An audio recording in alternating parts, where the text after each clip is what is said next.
America में महंगाई घटने से दुनिया भर के बाजारों में जोश। 17,650 के करीब पहुंचा निफ्टी। 6 महीने के शीर्ष पर पहुंचा निफ्टी बैंक। मिड कैप में भी अच्छी रौनक कायम। सरकारी बैंकों में आज तूफानी तेजी। 2% से ज्यादा चढ़ा निफ्टी का PSU bank index. Indian bank, bank of Baroda और यूनियन बैंक में 3 से 4% का उछाल। वहीं आज टेक्नोलॉजी, एनबीएफसी और रियल एस्टेट स्टॉक्स में भी दिखी तेज खरीदारी। सिटी गैस कंपनियों में तेजी की बहार। 7% ज्यादा की तेजी के साथ एफएनओ का टॉप गेनर बना महानगर गैस। आईजीएल में भी करीब 5% का उछाल।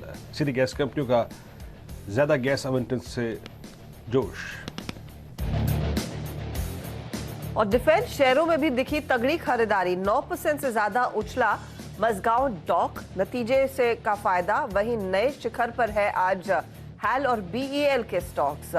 भारत डायनामिक्स, बीईएमएल और एस्ट्रो माइक्रोवेव में भी दिखी रौनक। और नतीजों के लिहाज से कल बड़ा दिन। हीरो मोटोकॉर्प, ओएनजीसी समेत निफ्टी के 4 कंपनियां पेश करेंगे प्रतिमाही नतीजे। डबल हो सकता है हीरो मोटोकॉर्प का मुनाफा। वायदा की 9 कंपनियां भी पेश करेंगे अपने तिमाही नतीजे। नमस्कार, स्वागत है आप सभी का सीएनबीसी आवाज पर। आप देख रहे कमाई का अड्डा।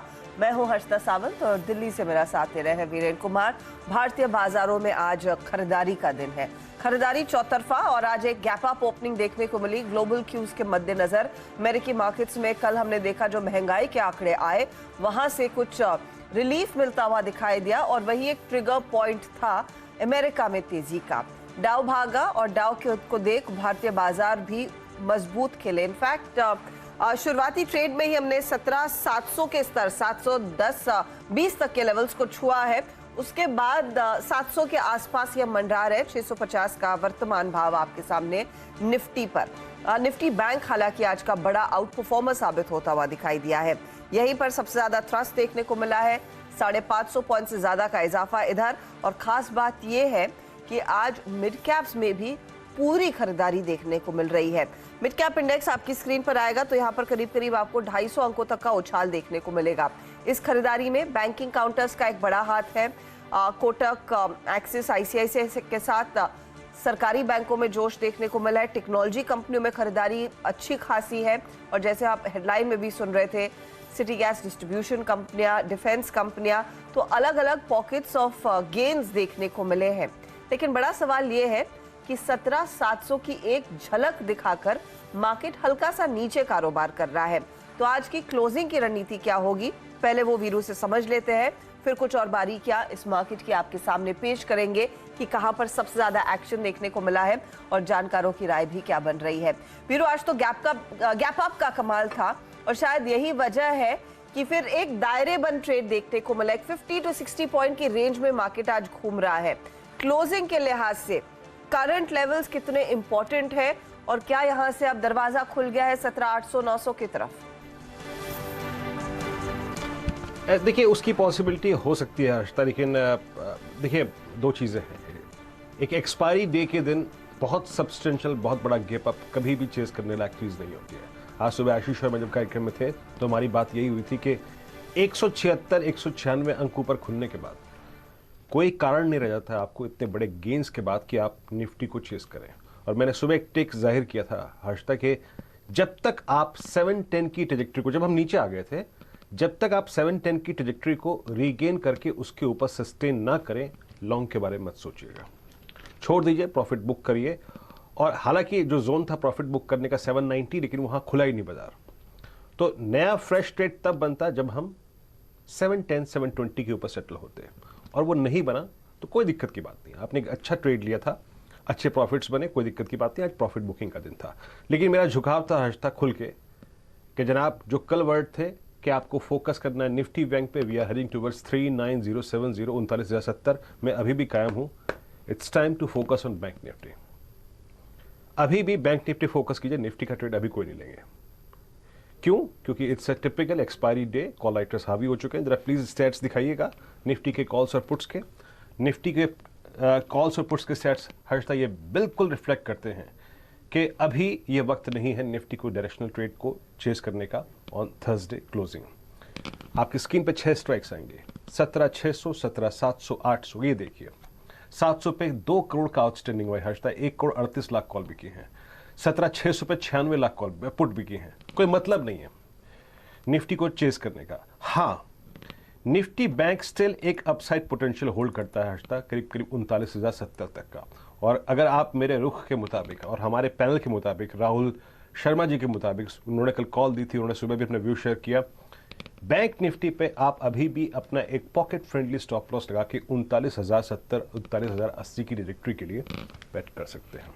इसका डेटा हर्षदा अभी भी फेवर में है टुवर्ड्स लॉन्ग। लेकिन मैं आपको एक चीज बताऊं हर्षदा, बतौर ट्रेडर अगर कहीं निगाह डालनी है क्लोजिंग में, तो वो देखिए आप निफ्टी फार्मा इंडेक्स। डायरेक्टर साहब प्लीज निफ्टी फार्मा इंडेक्स लेके आइए। और ये मैं डेटा कलेक्ट करके लेके आया था। जब मैं यहां बैठा करीब करीब 20 मिनटों से मैं विटनेस कर रहा हूं हर्षदा, निफ्टी फार्मा इंडेक्स आज अपने 200 डे एक्सपोनेंशियल मूविंग एवरेज को, जो कि 13,000 के जोन में प्लेस्ड है, उसको बाइसेक्ट करने का थर्ड अटेम्प्ट लेता हुआ। तो क्लोजिंग में जरा फार्मा पर ध्यान देके चलिए। 200 day exponential moving average is about to cross, और कुछ स्टॉक्स पे उसका इंपैक्ट हर्षदा वो क्लियरली विजिबल है। सो निफ्टी फार्मा, फार्मा स्टॉक्स और बैंक निफ्टी इस वक्त का centre of attraction Harshada.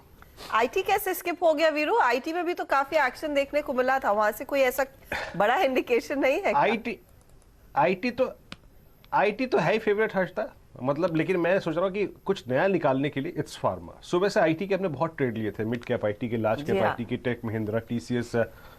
IT की अच्छी बात यह है हर्षदा कि आज ये इंडेक्स आप समझ लीजिएगा कि अप्रैल फर्स्ट वीक के बाद पहली बार अपने 100 डे एक्सपोनेंशियल मूविंग एवरेज के ऊपर सस्टेन कर रहा है।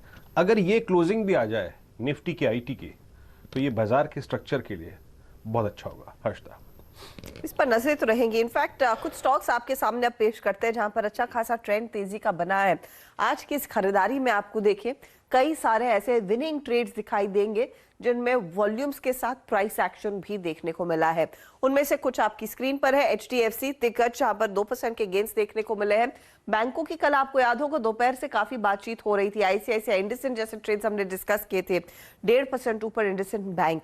एमजीएल और आईजीएल, जो सिटी गैस डिस्ट्रीब्यूशन को सरकार ने एक्स्ट्रा गैस आवंटन की बात की है, इनफैक्ट 85% ज्यादा गैस इनको मिल रहा है Q1 की तुलना में, उसका पूरा इंपैक्ट इन स्टॉक्स में बनता दिखाई दिया है। लेकिन ऐसा नहीं है कि सिर्फ तेजी है, कुछ मुनाफा वसूले काउंटर्स वाले भी है।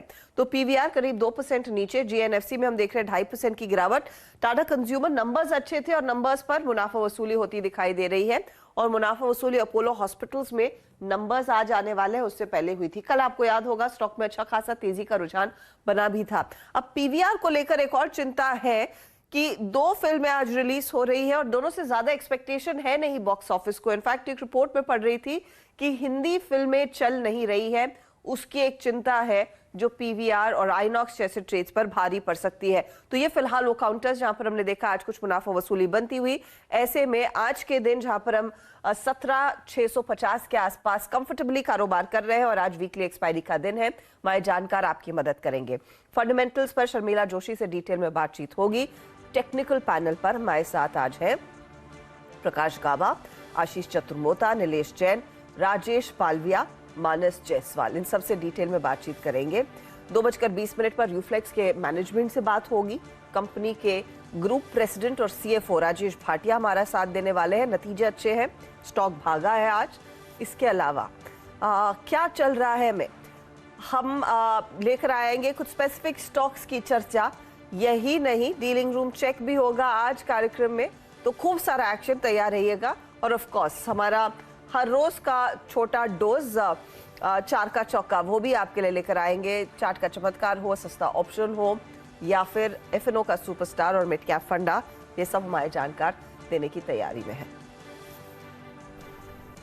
जी चलिए आइए शुरुआत करते हैं हर्षदा। एंड आज आखिरकार हर्षदा का गला भी थोड़ा सा, अगर आप देखें आपको तरकश सा लग ही रहा है, खनक सी महसूस हो ही रही होगी आपको। टेक रेस्ट हर्षदा, बीच बीच में छोटे छोटे रेस्ट लेती रही है। चलते ट्रेड लेते हैं और बात करते हैं मानस से। मानस, गुड आफ्टरनून, कार्यक्रम में स्वागत है आपका। आपका पहला कन्विक्शन ट्रेड क्या होगा मानस? स्टॉक स्पेसिफिक एक्शन नजर आ रहे हैं। Look at Tata chemical, look at pharma में कुछ स्विंग विजिबल है, आईटी में स्विंग विजिबल है, कैपिटल गुड्स में, कमिंस में, अभी क्या ग्रैब करेंगे आप? देखिए स्टॉक स्पेसिफिक मार्केट है, ये बात तो बिल्कुल सही है आपने कही, और मैं समझता हूँ कि सेक्टर से भी ज्यादा स्टॉक स्पेसिफिक आपको होकर ट्रेड करना चाहिए। तो ABFRL पे मेरा फिलहाल के लिए ध्यान है। मेरा समझना है कि ABFRL में आपको क्योंकि ऑलरेडी हमने एक ब्रेकआउट देख लिया, एक बहुत बड़ा रेजिस्टेंस था 280 से लेकर 282 की रेंज में ABFRL पे काफी बड़ा रेजिस्टेंस था, जिसको स्टॉक ने ऑलरेडी ब्रीच कर लिया है। अब आपको यहाँ पर 300 रुपए तक के भाव देखने को मिलेंगे, तो 282 रुपए का स्टॉप लॉस रखिए, ABFRL में खरीदारी करिए, या 290 का कॉल ऑप्शन लीजिए, 9 रुपए का ट्रेड हो रहा है, 4 रुपए 90 पैसे के स्टॉप लॉस से खरीदारी करिए 17 रुपए के टारगेट के लिए होगी ABFRL। और ये मानस का बहुत, अगर आप देखें चाहिता, बहुत अगर आप जिसे कहते हैं ना अच्छी तरीके से रीड किया हुआ स्टॉक है, it's doing well, day high, इसको अभी भी आपको चेस करना है ABFRL को 288.40 पे। ओके 288.40 पे ABFRL की अगर आप देखें लॉन्ग का कॉल गई। इस बीच में एक स्टॉक आपकी स्क्रीन पे रखता हूं, लेट्स ब्रिंग IGL सुबह सेक्शन में है। फार्मा में जो मैं बात कर रहा था ना, लुक एट ग्लेनमार्क फार्मा, पिछले 15 मिनट में कुछ हुआ है ग्लेनमार्क फार्मा में, 11.5% का OI addition, stock is about 3%, आपकी स्क्रीन पे 387.70। ये पिछले 20-25 मिनटों से कुछ स्विंग जनरेट हुआ है यहाँ पर। राजेश पालवे जी पहले एक टेक चेक दीजिएगा, 388.70, सडनली इसमें बहुत शार्प बाइंग आई है। OI में सबसे बड़ा एडिशन हुआ है, 11.5% है। इसमें आज कटा है 50 day exponential moving average post 19 अप्रैल 2022। आपका टेक इस पर पहले और फिर आपका कन्विक्शन कॉल। देखिए तो बिल्कुल ग्लेनमार्क में लास्ट 3 वीक का जो एक रेंज था उसका आज ब्रेकआउट यहाँ पे होते हुए दिख रहा है, और ओपन इंटरेस्ट भी देखें तो काफी बड़ा ओपन इंटरेस्ट, ऑलमोस्ट 11% के ओपन इंटरेस्ट एड होते हुए दिख रहे हैं। तो एक बड़े करेक्शन के बाद एक अंडर परफॉर्मेंस था, यहाँ पे कहीं ना कहीं एक रिवर्सल के साइन बनते हुए दिख रहे हैं। वीकली सेटअप पे भी आज फॉलिंग ट्रेंड लाइन का एक ब्रेकआउट होते हुए दिख रहा है। तो हमें लगता है कि ग्लेनमार्क में जिस तरीके से आज ओपन इंटरेस्ट एडिशन और एक जो प्राइस एक्शन बना है, ये स्टॉक को 398 405 की तरफ लेके जा सकता है। तो जिनके पास भी पोजीशन है या करंट लेवल पे बाय कर रहे हैं, अब यहाँ पे स्टॉप लॉस रखें करीब इसमें 383 का, और पोजीशन को लॉन्ग साइड के लिए 405 के टारगेट के लिए होल्ड किया जा सकता है। वीरेंद्र जी, जो स्टॉक मुझे यहाँ पे अट्रैक्टिव लग रहा है अभी ट्रेड के लिए, वो है क्यूमेंस इंडिया का। स्टॉक में 5-6 दिनों का एक करेक्शन हमने देखा, लेकिन आज जिस तरीके से प्राइस एक्शन यहाँ पे बना है, ये वापस अपने प्रीवियस स्विंग हाई को क्रॉस करते हुए दिख रहा है। हमें लगता है कि जिस तरीके से आज प्राइस एक्शन बना है और एक शॉर्ट कवरिंग का मूव बना है, ऑलमोस्ट 5% के ओपन इंटरेस्ट शेड होते हुए दिख रहे हैं, तो एक शॉर्ट कवरिंग यहाँ पे आते हुए दिख रही है। हमें लग रहा है कि ये स्टॉक में अब जो नेक्स्ट टारगेट बनना चाहिए वो बनना चाहिए करीब 1280 से लेकर 1290 तक के अपसाइड के टारगेट इसमें कंटिन्यू होते हुए दिख सकते हैं। स्टॉप लॉस रखेंगे हम करीब 1220 के आसपास। क्यूमेंस इंडिया पे बाय करने की सलाह। क्यूमेंस इंडिया एक तेजी का ट्रेड, कल थोड़ी सी मुनाफा वसूली दिखा रहा था, लेकिन आज फिर मौका मिला है, खरीदारी करके चले, ये तेजी वाला कॉल है। तो 2 तेजी के ट्रेड सामने आ चुके हैं। आशीष चतुर्मोता, आफ्टरनून। इनफैक्ट आपसे वो डिफेंस कंपनियों में आगे डिटेल में बात करेंगे, लेकिन इस समय का आपका टॉप ट्रेडेड काउंटर दीजिए। Good afternoon Harshada, good afternoon Virendra. तो देखिए मेरा भी जो ट्रेड है वो एक्चुअली ABFRL है। तो मैं इस पे एक रीएम्फसाइज करना चाहूंगा कि मुझे लगता है ये स्टॉक एटलीस्ट 10% की तेजी के लिए तैयार हो चुका है। तो यहाँ से करीब 320-325 की एक अपसाइड पोजिशनली मैं समझता हूँ ABFRL के स्टॉक में देखने को नजर आएगी। 284 के स्टॉप लॉस के साथ एक लॉन्ग ट्रेड यहाँ पर मैं ABFRL में रिकमेंड करूंगा। बट क्योंकि इस पे एक डिस्कशन हो चुका है, तो एक स्टॉक में और ऐड करना चाहूंगा कंजम्पशन थीम से ही, और स्टॉक है जुबिलेंट फूड। जिस तरह से आज वॉल्यूम एक्टिविटी जुबिलेंट फूड के स्टॉक में देखने को मिली, जहां स्टॉक ने करीब 50 लाख शेयर का वॉल्यूम क्रिएट किया, जो कि 5 दिन के एवरेज वॉल्यूम जो कि 20-25 लाख के हो रहे थे, उससे ऑलमोस्ट डबल वॉल्यूम, और वीकली चार्ट पर 5 हफ्तों के कंसोलिडेशन को ब्रेकआउट जुबिलेंट फूड ने दिखा चुका है। तो 592 पे इस समय स्पॉट ट्रेड कर रहा है। 574 के स्टॉप लॉस के साथ लॉन्ग पोजीशन जुबिलेंट फूड में बनानी चाहिए। 630 के लक्ष्य जुबिलेंट फूड के स्टॉक में देखने को नजर आ सकते हैं। तो ABFRL तो ऑफ कोर्स एक टॉपिक है ही, उस पर एक कंसेंसस कॉल सामने निकल कर आ रहा है, लेकिन साथ ही में जुबिलेंट फूड में भी आप तेजी की पोजीशन लेकर चले। स्टॉक आज 4% ऊपर है, 630 के टारगेट के लिए यहाँ पर एक मौका खरीदारी का करना चाहिए। कावा साहब, आफ्टरनून, बताइए क्या ट्रेड ले रहे हैं? बिल्कुल मैं बताऊंगा। मुझे लगता है आपको रेड सी की सर्दी हो गई है। नहीं सर, मुझे बॉम्बे की भयानक बारिश की सर्दी हो गई है। चलो ठीक है, गेट वेल सून। डाइविंग से रिलेटेड कभी किसी को बीमारी नहीं होती, वो तो हैप्पी प्लेस है। Safe place. अच्छा, मैंने स्टॉक चुना है MCX। बढ़िया लगता है, मुझे लगता है बॉटमिंग आउट प्रोसेस शुरू हुआ है। यहाँ पर 1300 का स्टॉप लगाना चाहिए MCX में। ऑन द अपसाइड 1340 के टारगेट नजर आते हैं MCX।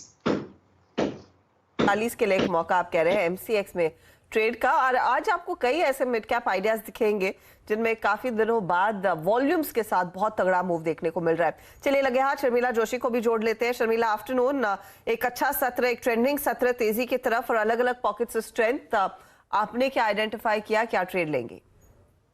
पिछले 1-2 हफ्तों से मेरी यही राय रही है कि मिड कैप पर फोकस होना चाहिए, क्योंकि मुझे लगता है कि हाँ, लार्ज कैप अट्रैक्टिव है। तो जिस तरह से मिड कैप करेक्ट हुए थे, अगर ये रैली सस्टेन करती है, और मेरी यही उम्मीद थी कि रैली सस्टेन करेगी। Now I think we are getting into slightly इस तरह की टेरिटरी की थोड़ा लार्ज कैप्स पर भी खास करके थोड़ा वेट एंड वॉच रहेगा। लेकिन मुझे लगता है कि मिड कैप्स में अभी भी स्पेस है for a lot of stocks to move up. तो जिनके नतीजे अच्छे आए हैं, जो अच्छी स्टोरी पैन आउट हो रही है, या तो जो वैल्यूएशन वाइज, जैसे कि अभी थोड़ी देर पहले आप ग्लेनमार्क की बात कर रहे थे, तो I was taking a quick. Honestly numbers इतने खास नहीं अच्छे नहीं थे, लेकिन अगर आप वैल्यूएशन के हिसाब से देखें तो स्टॉक लुक्स अट्रैक्टिव। तो इस तरह की I am sort of searching for stocks like that, जो with either results are good या वैल्यूएशन पर्सपेक्टिव से अच्छे लगते हैं। For instance IRCTC, I think नतीजे बहुत अच्छे थे, आगे चलकर स्टोरी भी बहुत अच्छी लग रही है। So for a couple of weeks, I think that has been a good stock to sort of start investing in. IRCTC देखिए आपका टॉप कन्विक्शन कॉल है, और सुबह ये प्रकाश सर की कन्विक्शन कॉल भी थी। सुबह इसने काफ़ी अच्छा किया, एक गैप अप काफ़ी स्ट्रॉन्ग मिल गया था उसके बाद थोड़ा सा सिंग हुआ, but it's a medium term perspective call. आपकी स्क्रीन पे यूफ्लेक्स है। अच्छा, एक काम करते हैं, हमारा जो 4 का चौका का सेगमेंट का पहला ट्रेड है उस पर थोड़ा सा फोकस करते हैं पहले, फिर कुछ कॉर्पोरेट डेवलपमेंट और मैनेजमेंट से इंटरेक्शन शुरू करेंगे। आज इस क्रम में याद रखिएगा, पैकेजिंग कंपनी यूफ्लेक्स से हमारी चर्चा होगी कुछ ही देर में। मैनेजमेंट हमारे साथ अभी कुछ देर में जुड़ेगी। सस्ता ऑप्शन 4 का चौका में राजेश पालवी जी के सौजन्य से आ रहा है। आइए बात करते हैं। राजेश जी बताइए, क्या पिक किया आपने? तो वीरेंद्र जी देखिए, मुझे यहाँ पे HDFC लिमिटेड यहाँ पे काफी अट्रैक्टिव लग रहा है। स्टॉक में जिस तरीके से आज बाइंग एक्शन बना है, हमें लगता है कि HDFC लिमिटेड में एक अच्छा मोमेंटम यहाँ से कंटिन्यू होते हुए दिख सकता है। HDFC लिमिटेड का 2460 का एट द मनी का ही कॉल ऑप्शन यहाँ पे बाय करने की सलाह रहेगी। हम एक्सपेक्ट कर रहे हैं कि ये स्टॉक में अब जो मोमेंटम यहाँ पे बनते हुए दिख रहे हैं 2500 की तरफ स्टॉक को लेके जा सकता है। तो ये कॉल ऑप्शन के टारगेट हम प्रोजेक्ट कर रहे हैं, करीब आना चाहिए 48 से 54 रुपीस तक के अपसाइड के टारगेट इस ऑप्शन में आते हुए दिख सकते हैं। करंट लेवल से स्टॉप लॉस रखेंगे हम इसमें करीब 32 रुपए का। तो HDFC लिमिटेड का 2460 की स्ट्राइक का कॉल ऑप्शन बाय करने की सलाह रहेगी। और वाकई ये एक बहुत ही अव्वल दर्जे का चार्ट है और एक नई फोर्स है इस स्टॉक में, याद रखिएगा। और हम 2-3 इंस्टेंसेस में इसको ट्रेड कर चुके हैं, और बहुत ही खूबसूरत कर्व जिसे टिपिकल ट्रेडर चेस करता है। एक स्लोपिंग डाउनवर्ड चैनल से स्टॉक बाहर निकल के आता हुआ above 200 day exponential moving average. इस ऑप्शन पे वाकई फोकस कीजिए। इस पर मेरे भी निगाहें थी, हालांकि मैं थोड़ा सा आउट ऑफ मनी सोच रहा था। लेकिन एक चार्ट लेके आइए, लेट्स ब्रिंग यूफ्लेक्स। यूफ्लेक्स आपकी स्क्रीन पे लेके आता हूँ, और आप में से सभी अगर आप देखें बहुत अच्छी तरीके से इस कंपनी को जानते होंगे, पहचानते होंगे। It's almost trading at its all time high, 670 के आसपास ट्रेड करता हुआ। इसका ऑल टाइम हाई है 719 रुपये का। और आज हमारे साथ इस खास बातचीत में हमारे साथ मिस्टर राजेश भाटिया होंगे, group president finance and accounts के, बातचीत करने के लिए यूफ्लेक्स की योजनाओं को लेकर, नंबर्स को लेकर, और आई थिंक कुछ डेवलपमेंट्स को लेकर। भाटिया साहब नमस्कार, कार्यक्रम में स्वागत है आपका। और जो आप सर आपके लास्ट रिपोर्टेड नंबर्स थे उससे कॉन्फिडेंस वाकई अगर आप देखें रिफ्लेक्ट हो रहा था। नंबर्स दिखाइए प्लीज डायरेक्टर साहब स्क्रीन पे। रेवेन्यू 34% बढ़ा, एबिटा अगर आप देखें आपकी स्क्रीन पे 22% बढ़कर 198 करोड़ रुपए। ऑपरेटिंग मार्जिन अगर आप देखें 11.8 की ट्रैजेक्टरी में, और पैट में करीब 31% का उछाल। सर पहले तो मैं जानना चाहूँगा कि exactly packaging industry and itself Uflex किस दौर से गुजर रही है? FMCG से आने वाली डिमांड पिछले 3 से 6 महीने में और कितनी बड़ी है? पहला मेरा कोर क्वेश्चन ये होगा, उसके बाद आगे बढ़ेंगे कुछ कैपेसिटीज पर। डिमांड कैसी है इस वक्त? इस क्वार्टर में इमीडिएटली अगर हम बात करें बिल्कुल पिछले मार्च के क्वार्टर से, तो जो पैकेजिंग फिल्म्स में तो डिमांड अच्छा था, बट पैकेजिंग में थोड़ा सा डिमांड कम था। मैंने बताया पहले भी कि जो भी ग्लोबल रीजंस रहे इसके, कि ऑयल में इन पर्टिकुलर सनफ्लावर ऑयल आपका यूक्रेन से आना बंद हो गया, फिर इंडोनेशिया ने क्रूड पाम ऑयल पे और पाम ऑयल पे एक्सपोर्ट्स पे बैन लगा दिया, तो उसकी वजह से जो फ्लेक्सिबल पैकेजिंग का हमारा बिजनेस है उसमें थोड़े से वॉल्यूम्स इफेक्ट हुए थे, बट उनसे ज्यादा we made up with aseptic packaging, जिसमें basically you pack juice, dairy and liquor. तो वो कैटेगरी में हमने काफी अच्छा ग्रोथ किया इस क्वार्टर में versus both year on year पे और क्यू एंड क्यू पे। ईयर ऑन ईयर पे तो उसमें हमें 123% का वॉल्यूम ग्रोथ मिला सेल्स में, और क्वार्टर ऑन क्वार्टर पे भी हमें 61% का ग्रोथ मिला। नया प्लांट हमने कमीशन किया था इसी साल के बिगनिंग में, और उसकी एग्जिस्टिंग प्लस नए की लेके करीब 92% कैपेसिटी यूटिलाइजेशन पे हमने अचीव किया पहली तिमाही में। और इसी में उम्मीद करते हैं कि ये आगे, क्योंकि उसमें एक्सपोर्ट का भी मोमेंटम बहुत अच्छा बना हुआ है, तो उसमें एक्सपोर्ट्स प्लस लोकल में डेफिनेटली हम इस साल पूरी 7 बिलियन पैक्स का रेवेन्यू टारगेट अचीव कर पाएंगे।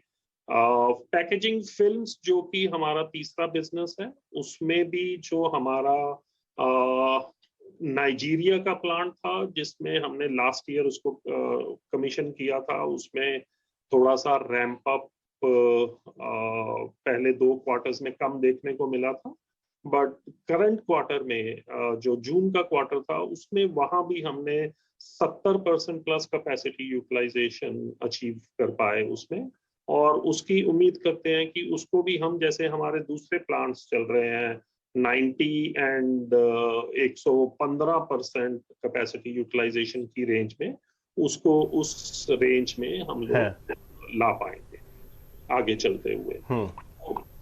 ओवरऑल बहुत अच्छा। मैं एक चीज देख पा रहा हूँ, हाँ मैं एक चीज़ देख पा रहा हूँ सर, इस बार आई मीन डिमांड काफ़ी स्ट्रॉन्ग है, और आप आई थिंक कह रहे हैं कि कैपेसिटी यूटिलाइजेशन काफ़ी, आप देखें अच्छे लेवल्स पे हैं, 91-91.5 की रेंज बताया आपने। मैं थोड़ा सा एग्जैक्टली इस बार के नंबर्स दिख रहा था, ऑपरेटिंग मार्जिन वहाँ पे जो है वो 11.8 की ट्रैजेक्टरी में, जहाँ पे 100 बेसिस पॉइंट का अगर आप देखें रिडक्शन था। मार्जिन की ट्रैजेक्टरी सर अब ऐसे हेल्दी डिमांड एनवायरनमेंट में कैसे रहने की अपेक्षाएं हैं? मतलब मेरा कहने का मतलब ये है, आप प्राइसेस को कितना बढ़ा पाए हैं, बढ़ा पा रहे हैं, और जो कॉस्ट प्रेशर है उसको हैंडल करने के लिए, उसको हैंडल करते हुए इनफैक्ट आगे के अगले कुछ क्वार्टर्स में आपकी मार्जिन की ट्रैजेक्टरी क्या रहेगी इतनी हेल्दी टॉप लाइन के साथ? तो आप जो देख रहे हैं वो स्टैंड अलोन नंबर्स देख रहे हैं, हम लोग तो कंबाइंड कंसोलिडेटेड नंबर्स पे मैं आपसे बात कर रहा था। तो कंसोलिडेशन लेवल पे हमारा इस साल इस क्वार्टर में एबिटा मार्जिन था 17.9%, मार्च की तिमाही में वो था 17.6%, तो एक रेंज में है जो अच्छा है, बट कॉन्स्टेंटली इस क्वार्टर में भी रॉ मटेरियल इनपुट का प्राइस राइज देखने को मिला है। उसके चलते हालांकि हमने वॉल्यूम ग्रोथ करीब 16% के आसपास किया, बट जो वैल्यू ग्रोथ मिला हमें वो करीब 47% के आसपास मिला, जो क्लियरली ये डिपिक्ट करता है कि आपको जो बैलेंस मिला वो प्राइस और मार्जिन्स की वजह से, लार्जली प्राइस की वजह से वो आपको वैल्यू इंक्रीज मिला। तो जब भी रॉ मटेरियल प्राइसेस बढ़ती हैं, थोड़ा बहुत लैग तो बिजनेस में रहता है। तो ऑन ए मार्जिन अगर 17 से 19 की रेंज में as a consolidated margin, I think that is what we should be expecting. और पैकेजिंग, फ्लेक्सिबल पैकेजिंग में जब मैं देखता हूं कि पूरी इंडस्ट्री में इंक्लूडिंग अस, हमारा तो उसमें फिर भी कंसोलिडेटेड में, because we are more integrated, हमारे केमिकल्स भी हैं, एडहेसिव्स भी हैं, हमारे सिलेंडर्स भी हैं, तो हमारे मार्जिन्स बेटर हैं। बट ओवरऑल अगर आप देखें जो दूसरे प्लेयर्स भी हैं इस इंडस्ट्री में, फ्लेक्सिबल पैकेजिंग में मार्जिन्स डिजायर्ड लेवल पे नहीं है। और इसमें अभी थोड़ा समय और लगेगा। बाकी पैकेजिंग फिल्म्स में और असेप्टिक पैकेजिंग में जो भी मार्जिन्स हैं हमारे, वो एक डिजायर्ड रेंज में हैं, और उसके चलते हम लोग, अगर हम फ्लेक्सिबल पैकेजिंग के भी मार्जिन्स हमारे 15-16% में हों, तो हम लोग मच बेटर मार्जिन्स अचीव कर पाएंगे। मार्जिन्स को लेकर आप काफी कॉन्फिडेंट है मिस्टर भाटिया, क्या उतना ही कॉन्फिडेंस फिर ये सेल्स वॉल्यूम को मेंटेन करने को लेकर भी है? आपने लगभग 15% प्लस की सेल्स वॉल्यूम ग्रोथ दिखाई है इस तिमाही में, क्या ये सस्टेनेबल है for the rest of the year, या इससे और बेहतर करने के चांसेस है? 20% तक क्या जा सकती है? आई थिंक इसमें और बेहतर होगा, 100% होगा, क्योंकि हमारे इस साल के अंत से पहले हम लोग अपना धारवाड़ का कमीशनिंग कर लेंगे प्लांट का, हम लोग अपना दुबई में जो हम सीपीपी प्लांट लगा रहे हैं उसका कमीशनिंग हो जाएगा। तो इस साल में पूरा तो नहीं, इस साल में थोड़े पीरियड के लिए उनका भी रेवेन्यू ऐड होगा और वॉल्यूम्स ऐड होगा। तो वॉल्यूम बेसिस पे हम लोग अचीव करते रहेंगे। कैपेसिटी यूटिलाइजेशंस ऑलरेडी हाई हैं, तो जो एक्स्ट्रा जो अचीवमेंट करनी पड़ेगी अब आगे चलते हुए, या तो एग्जिस्टिंग प्लांट्स को डी बॉटलनेक करके, जैसे असेप्टिक पैकेजिंग में हम हालांकि हम बोलते हैं कि 7 बिलियन पैक्स की हमारी एनुअल कैपेसिटी है, बट उसको कुछ डी बॉटलनेक करके हम 8 से 9 बिलियन पैक्स के में करने की कोशिश में हैं। सो अगले साल में वो अचीव कर लेंगे, तो वहां से वॉल्यूम ग्रोथ आ जाएगा। पैकेजिंग फिल्म्स में वॉल्यूम ग्रोथ आ जाएगा, धारवाड़ और दुबई का एक्सपेंशन कंप्लीट होने में। तो वॉल्यूम ग्रोथ में हमें कोई मेंटेनेंस में और आगे वॉल्यूम ग्रोथ करने में क्लियर डायरेक्शन दिख रही है कि वी विल ग्रो।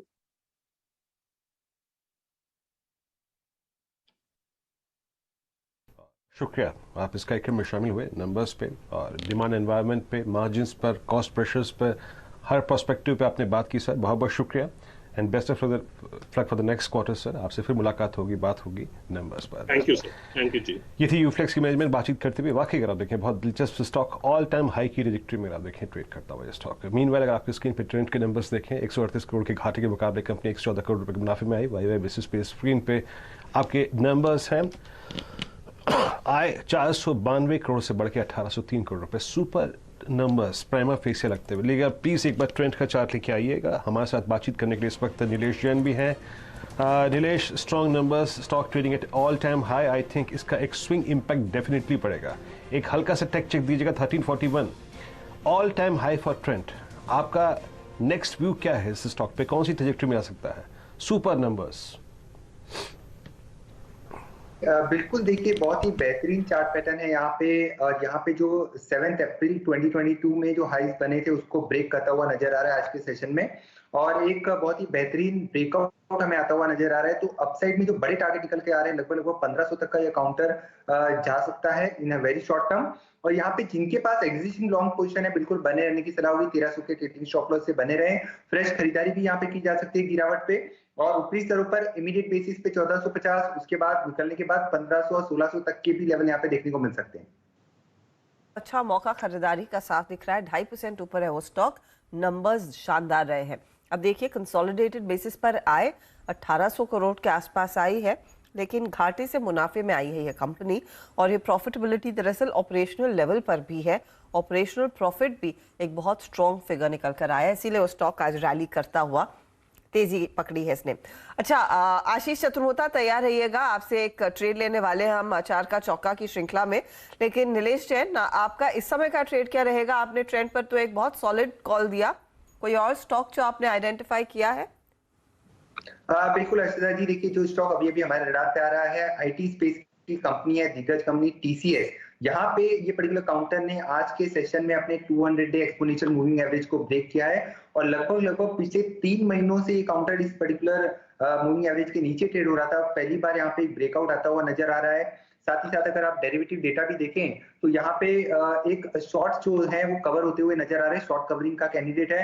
ऊपरी स्तरों पर अंडरलाइन में देखिए तो 3470 से लेके 3500 तक की अपसाइड यहाँ पे हमें आते हुए नजर आ सकती है। और करंट लेवल पे अगर स्पॉट के लेवल देखिए तो 3425 के आसपास ट्रेड हो रहा है। जो स्टॉप लॉस होगा वो होगा 3380 का, और यहाँ पे ऑप्शन के जरिए भी खरीदारी करके चल सकते हैं। 3440 का कॉल ऑप्शन जो कि लगभग 49 रुपीज के आसपास अभी ट्रेड हो रहा है, इसे खरीद के चल सकते हैं। ऊपरी स्तरों पर 70 से 80 रुपए की अपसाइड होगी और यहाँ पे 35 रुपीज का स्टॉप लॉस होगा। ओके, तो ये 80 के टारगेट के लिए 3440 का कॉल आप टीसीएस में ले, वरना आप टीसीएस अगर सीधा प्लेन में लेना फ्यूचर्स ट्रेड ले रहे हैं तो 3500 का टारगेट रहेगा। खरीदारी तो जमकर हो रही है आज आईटी कंपनियों में। अच्छा, इस बीच चार्ट का चमत्कार लेने की बारी और आशीष चतुर्मोता तैयार है एक ट्रेड के साथ। बताइए आशीष, क्या है चार्ट का चमत्कार? बिल्कुल, तो हर्षदा मैं बैंकिंग बास्केट से एक्सिस बैंक को आज चार्ट का चमत्कार में रिकमेंड करूंगा। आप देखेंगे वीकली चार्ट्स पर स्टॉक बहुत लंबे कंसोलिडेशन, इसके अंदर करीब मई मंथ से कंसोलिडेशन चल रहा था, जो कि कंटिन्यूस बेसिस पर स्टॉक को रेंज में रखा था और अब इवेंचुअली स्टॉक ने उस रेजिस्टेंस को 745 के ऊपर डिसाइसिवली ब्रेक किया।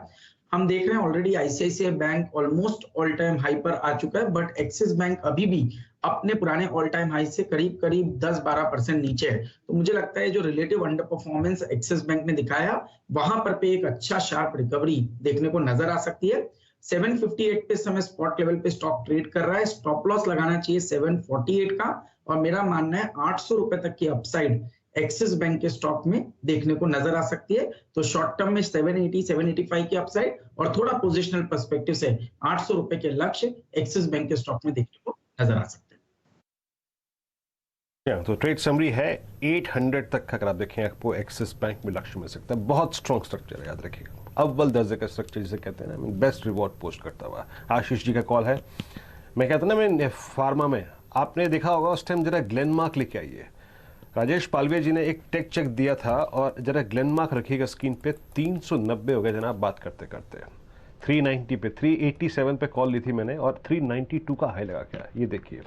राजेश पालवी जी एक और चार्ट देखेंगे आप, लुक एट ल्यूपिन, अब 100 डे एक्सपोनेंशियल मूविंग एवरेज, और 17 जनवरी के बाद ये पहली बार ऐसा हो रहा है। आई मीन आज फार्मा में क्लियर स्विंग नजर आ रहे हैं, बेस से स्टॉक बाहर निकल रहे हैं, क्रिटिकल एवरेजेस को वॉलेट कर रहे हैं। यहाँ पे आपका ठीक क्या होगा? एक सेकंड थॉट आपका ल्यूपिन पे, पहला ग्लेनमार्क आपका फार्मा का व्यू आपका बहुत सही गया, 392 पे स्टॉक गया। What about lupin? तो बिल्कुल वीरेंद्र जी, देखिए फार्मा में बिल्कुल बाइंग इंटरेस्ट बना हुआ। लुपिन ने तो सबको सरप्राइज किया, जिस तरीके से रिजल्ट के बाद स्टॉक ने जो रिवर्सल दिया है वो काफी अच्छा मूव यहाँ पे बनते हुए दिख रहा है और शॉर्ट्स यहाँ से सिस्टम से आउट होते हुए दिख रहे हैं। हमें लगता है लुपिन में जिस तरीके से अब यहाँ पे मोमेंटम प्ले आउट होते हुए दिख रहा है, ये इसका नेक्स्ट लक्ष्य जो आना चाहिए वो करीब 715-720 की तरफ आते हुए दिख सकता है। तो बने रहना चाहिए इस पोजीशन में भी। यहाँ पे हमें लगता है 680 छोटा ही स्टॉप लॉस रहेगा, ये स्टॉप लॉस के साथ पोजीशन रखें 710-715 तक की अपसाइड के लिए। अगर इसमें ऑप्शन के थ्रू ट्रेड करना है तो 690 का एट द मनी का कॉल ऑप्शन भी बाय किया जा सकता है, जो कि अभी 16 रुपए के आसपास ट्रेड कर रहा है और इसमें टारगेट आना चाहिए करीब 23 रुपए से 24 रुपए तक के। स्टॉप लॉस रखें इस ऑप्शन का करीब 12 रुपए के आसपास। एक अपॉर्चुनिटी फार्मा कंपनियों में भरपूर है। ग्लेनमार्क आपने देखा, लुपिन आपकी स्क्रीन पर, इनफैक्ट औरो फार्मा के नंबर्स का इंतजार रहेगा आज। और वो स्टॉक भी रेडार पर लाएंगे तो करीब 1.5% तक की तेजी देखने को मिल रही है। शर्मिला, इस स्पेस में क्या वाकई में फंड्स की ओर से और बड़े निवेशकों की ओर से भी खरीदारी शुरू हो गई है?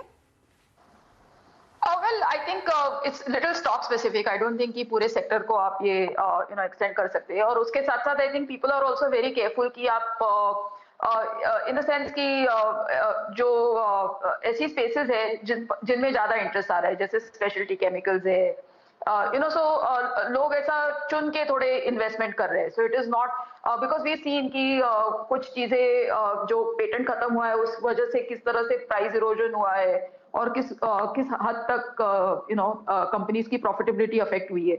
So people are sort of careful about which stock they are getting into, क्योंकि ऐसे stocks रहे हैं which showed a lot of promise लेकिन जिन्होंने डिलीवर नहीं किया है। But I think yes कि अब ऐसे नजर आ रहा है कि जिन स्टॉक्स के नतीजे भी काफी ठीक ठाक रहे और जिनके बिजनेसेस भी अच्छे इंटरेस्ट आ रहा है। ओके, तो अगर आप देखें यहाँ पे नॉट एग्जैक्टली सेक्टोरियल कॉल, लेकिन हाँ केस टू केस बेसिस पे स्टॉक पर निर्भर करता है। बट यस, इस वक्त का अगर आप देखें जो सबसे अच्छा ट्रेड रहा वो था, अगर आप देखें ग्लेनमार्क फार्मा, ल्यूपिन भी flying high at day high. अच्छा, हर्षदा ने कुछ देर पहले अगर आप देखें एक बात चलते चलते कही थी, आई मीन पीवीआर के बारे में, और देखिए पीवीआर को आपकी स्क्रीन पे, PVR is now sinking at day low 2057 पे, और यस डे लो पर एक टेक चेक ले लेते हैं यहाँ पे जरा पर। कुछ देर में शायद हम जब जाएंगे तो बात करेंगे विस्तार से, लेकिन एक अपडेट ले लेते हैं क्योंकि ये स्टॉक सिंक हो रहा है और ये एक टिपिकल फ्लैग का ब्रेकडाउन है। टिपिकल फ्लैग का मानस, आपने 10 डे में तोड़ा, 20 डे में तोड़ने के चांसेस लग रहे हैं क्योंकि उसी दिन की जो 29 जुलाई की कैंडल है उसका लो वॉलेट हो सकता है। रीजनेबल एक स्टॉप लॉस क्या होगा, या फिर प्रीएम्प्ट करना बेकार है, एग्जिट ही करना चाहिए, आपका व्यू? अगर अभी तक एग्जिट नहीं किया है तो I think 20 day moving average पे अपना स्टॉप लॉस जरूर लगाएं, क्योंकि अगर उसके नीचे पिछला जो कि 2040 के आसपास है, तो उसके नीचे अगर फिसलेगा तब तो आपको गिरावट बढ़ती हुई दिखेगी। और जो पूरी रैली हमने देखी, मेरे ख्याल से 1650 से हम नॉन स्टॉप रैली देख रहे हैं, स्टॉक में 2220 तक के हाईज बने, तो इस पूरी रैली को 50% तक करेक्ट कर सकता है। उस केस में पहले तो 38.20% करेक्ट टेस्ट करेगा तो 2005 के स्तर देखने को मिल सकते हैं, और उसके बाद शायद आपको 1940 तक के स्तर भी देखने को मिलेंगे। तो आई थिंक पीवीआर में कॉशियस रहिए और अपने स्टॉप लॉसेस 2040 पे जरूर लगाएं, उसके नीचे तो बिल्कुल आपको अपनी लॉन्ग पोजीशन से एग्जिट करना पड़ेगा। चलिए, तो यहाँ पे पीवीआर में थोड़ा सा अगर आप देखें आपको सतर्क रहना चाहिए, और स्ट्रक्चर खराब हो रहा है धीरे धीरे और बैकफुट पे जाता हुआ स्टॉक ये। चलिए अब थोड़ा सा अपने विषय को अगर आप देखें यहाँ पे डाइवर्ट करते हैं बैंकिंग की तरफ। Let's talk about PSU banks now. एक बार प्लीज़ पीएसयू बैंक इंडेक्स लेके आइएगा। और यहाँ पे हम चर्चा आज इसलिए कर रहे हैं, आपको याद होगा सुबह सुबह एक कन्विक्शन ट्रेड आया था कैनरा बैंक का, बैंक ऑफ बड़ौदा का आपने स्विंग देखा। कैनरा बैंक के नंबर्स इस बार के अच्छे थे, हाँ थोड़ा सा अगर आप देखें निम्स जो थे वो हल्का सा अगर आप देखिए उनके बैकफुट पे थे। लेकिन आखिरकार इन तेजी का कारण क्या है? एसबीआई ने इस बार निराश किया। एसबीआई अगर आप देखें ट्रेजरी लॉसेस, क्योंकि उनका अगर आप देखें ट्रेजरी पोर्टफोलियो काफ़ी बड़ा है, देश का सबसे बड़ा बैंक है सरकारी, तो लाजमी था वहाँ पे डेंट पड़ेगा। लेकिन मोटे तौर पे सरकारी बैंकों में करना क्या चाहिए बात करते हैं। हमारे साथ अजीत का भी मौजूद है, बैंकिंग एनालिस्ट LKP सिक्योरिटीज़ के। अजीत नमस्कार, कार्यक्रम में स्वागत है। अजीत, पहले तो एक जो दर्शक इस वक्त जुड़े हैं, इस वक्त ये कार्यक्रम देख रहे हैं, उनको ये बताइए ये कॉन्फिडेंस जो इस वक्त बैंकिंग स्पेस में है, अगर मैं एसबीआई से थोड़ा सा अगर आप देखें वो बेनिफिट ले लूं जो कि अपनी ऑल टाइम हाई ट्रेजेक्टरी से लगभग 7-8% नीचे ट्रेड कर रहा है, अदर देन दैट सब चीज़ अच्छी गुजर रही है। इस बार के नंबर्स में थोड़ा ट्रेजरी लॉसेस आने थे, वो आए भी, बट ओवरऑल नंबर्स कैसे लगे आपको इस बार पूरे पीएसयू बैंक्स के? पीएसयू बैंक्स में आप जब देखें बाकी जो ग्रोथ लेवल काफी अच्छा है सबका। स्टेट बैंक ऑफ इंडिया का अराउंड 16% का था, bank of Baroda 20% YoY growth हुआ, क्रेडिट ग्रोथ, और कैनरा बैंक का भी अराउंड 15% का था। तो अब क्रेडिट ग्रोथ के मामले पे सारे अच्छे हैं, और होलसेल जो लैंडिंग है उस पर काफी ज्यादा फोकस है, और साथ में रिटेल लैंडिंग भी उन्होंने अच्छा खासा किया है। सो ओवरऑल ग्रोथ के मामले पे सारे बैंक ने अच्छा परफॉर्म किया है।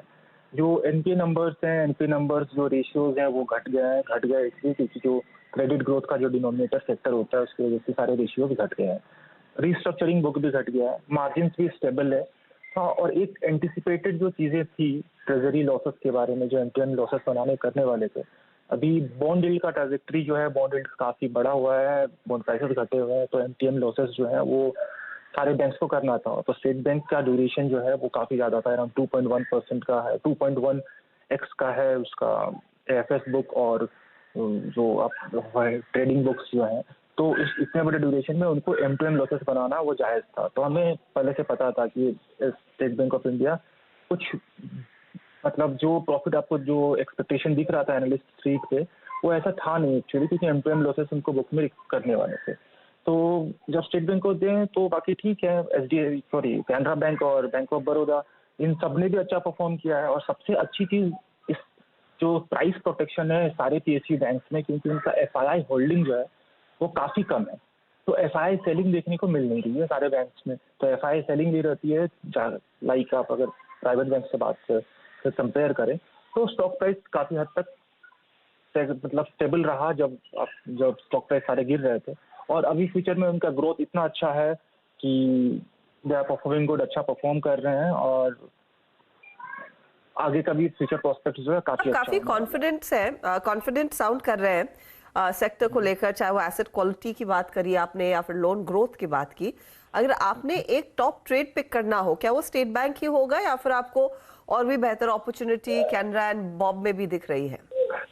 अगर कोई एक पिक करना पड़ेगा तो स्टिल अभी जो हमारा टारगेट प्राइस है अराउंड 150 का है, बैंक ऑफ बड़ौदा में पिक करूंगा इन पीएसयू बैंक्स में, क्योंकि जो वैल्यूएशन लेवल है 0.8 का, 0.8 प्राइस टू बुक काफी नीचे है। अभी भी इसको रेटिंग मतलब री रेट करना है। अभी नेक्स्ट फ्यू प्रोडक्ट पे मैं और मेरी जो एनालिस्ट कम्युनिटी है बहुत सारे लोग री रेट की सोच रहे हैं। तो मैं अपने पर्टिकुलर अपने बारे में बोलूँ तो री रेटिंग जो प्राइस टू बुक है मल्टीपल वो बढ़ने वाला है, और ऑब्वियसली रिटर्न रेशियोज भी काफी अच्छे हो रहे हैं बैंक ऑफ बड़ौदा में। और एक चीज बैंक ऑफ बड़ौदा में काफी अच्छा है, वो उनकी जो मार्केटिंग स्ट्रेटेजी है क्रेडिट ग्रोथ के लिए, वो जैसे पब्लिक प्राइवेट बैंक्स क्या करते हैं हर एक ऐप्स पे मर्चेंडाइजिंग एंड अदर थिंग्स, तो आप देखेंगे हर एक जगह आप स्विगी अगर या जोमेटो से कुछ खाना ऑर्डर करें तो कैशबैक मिलता है बैंक ऑफ बड़ौदा के कार्ड में। जो बाकी सारी जितने भी बैंक्स हैं उन सब चीजों में आपको पब्लिक बैंक्स में नहीं मिलेगा आपको देखने को।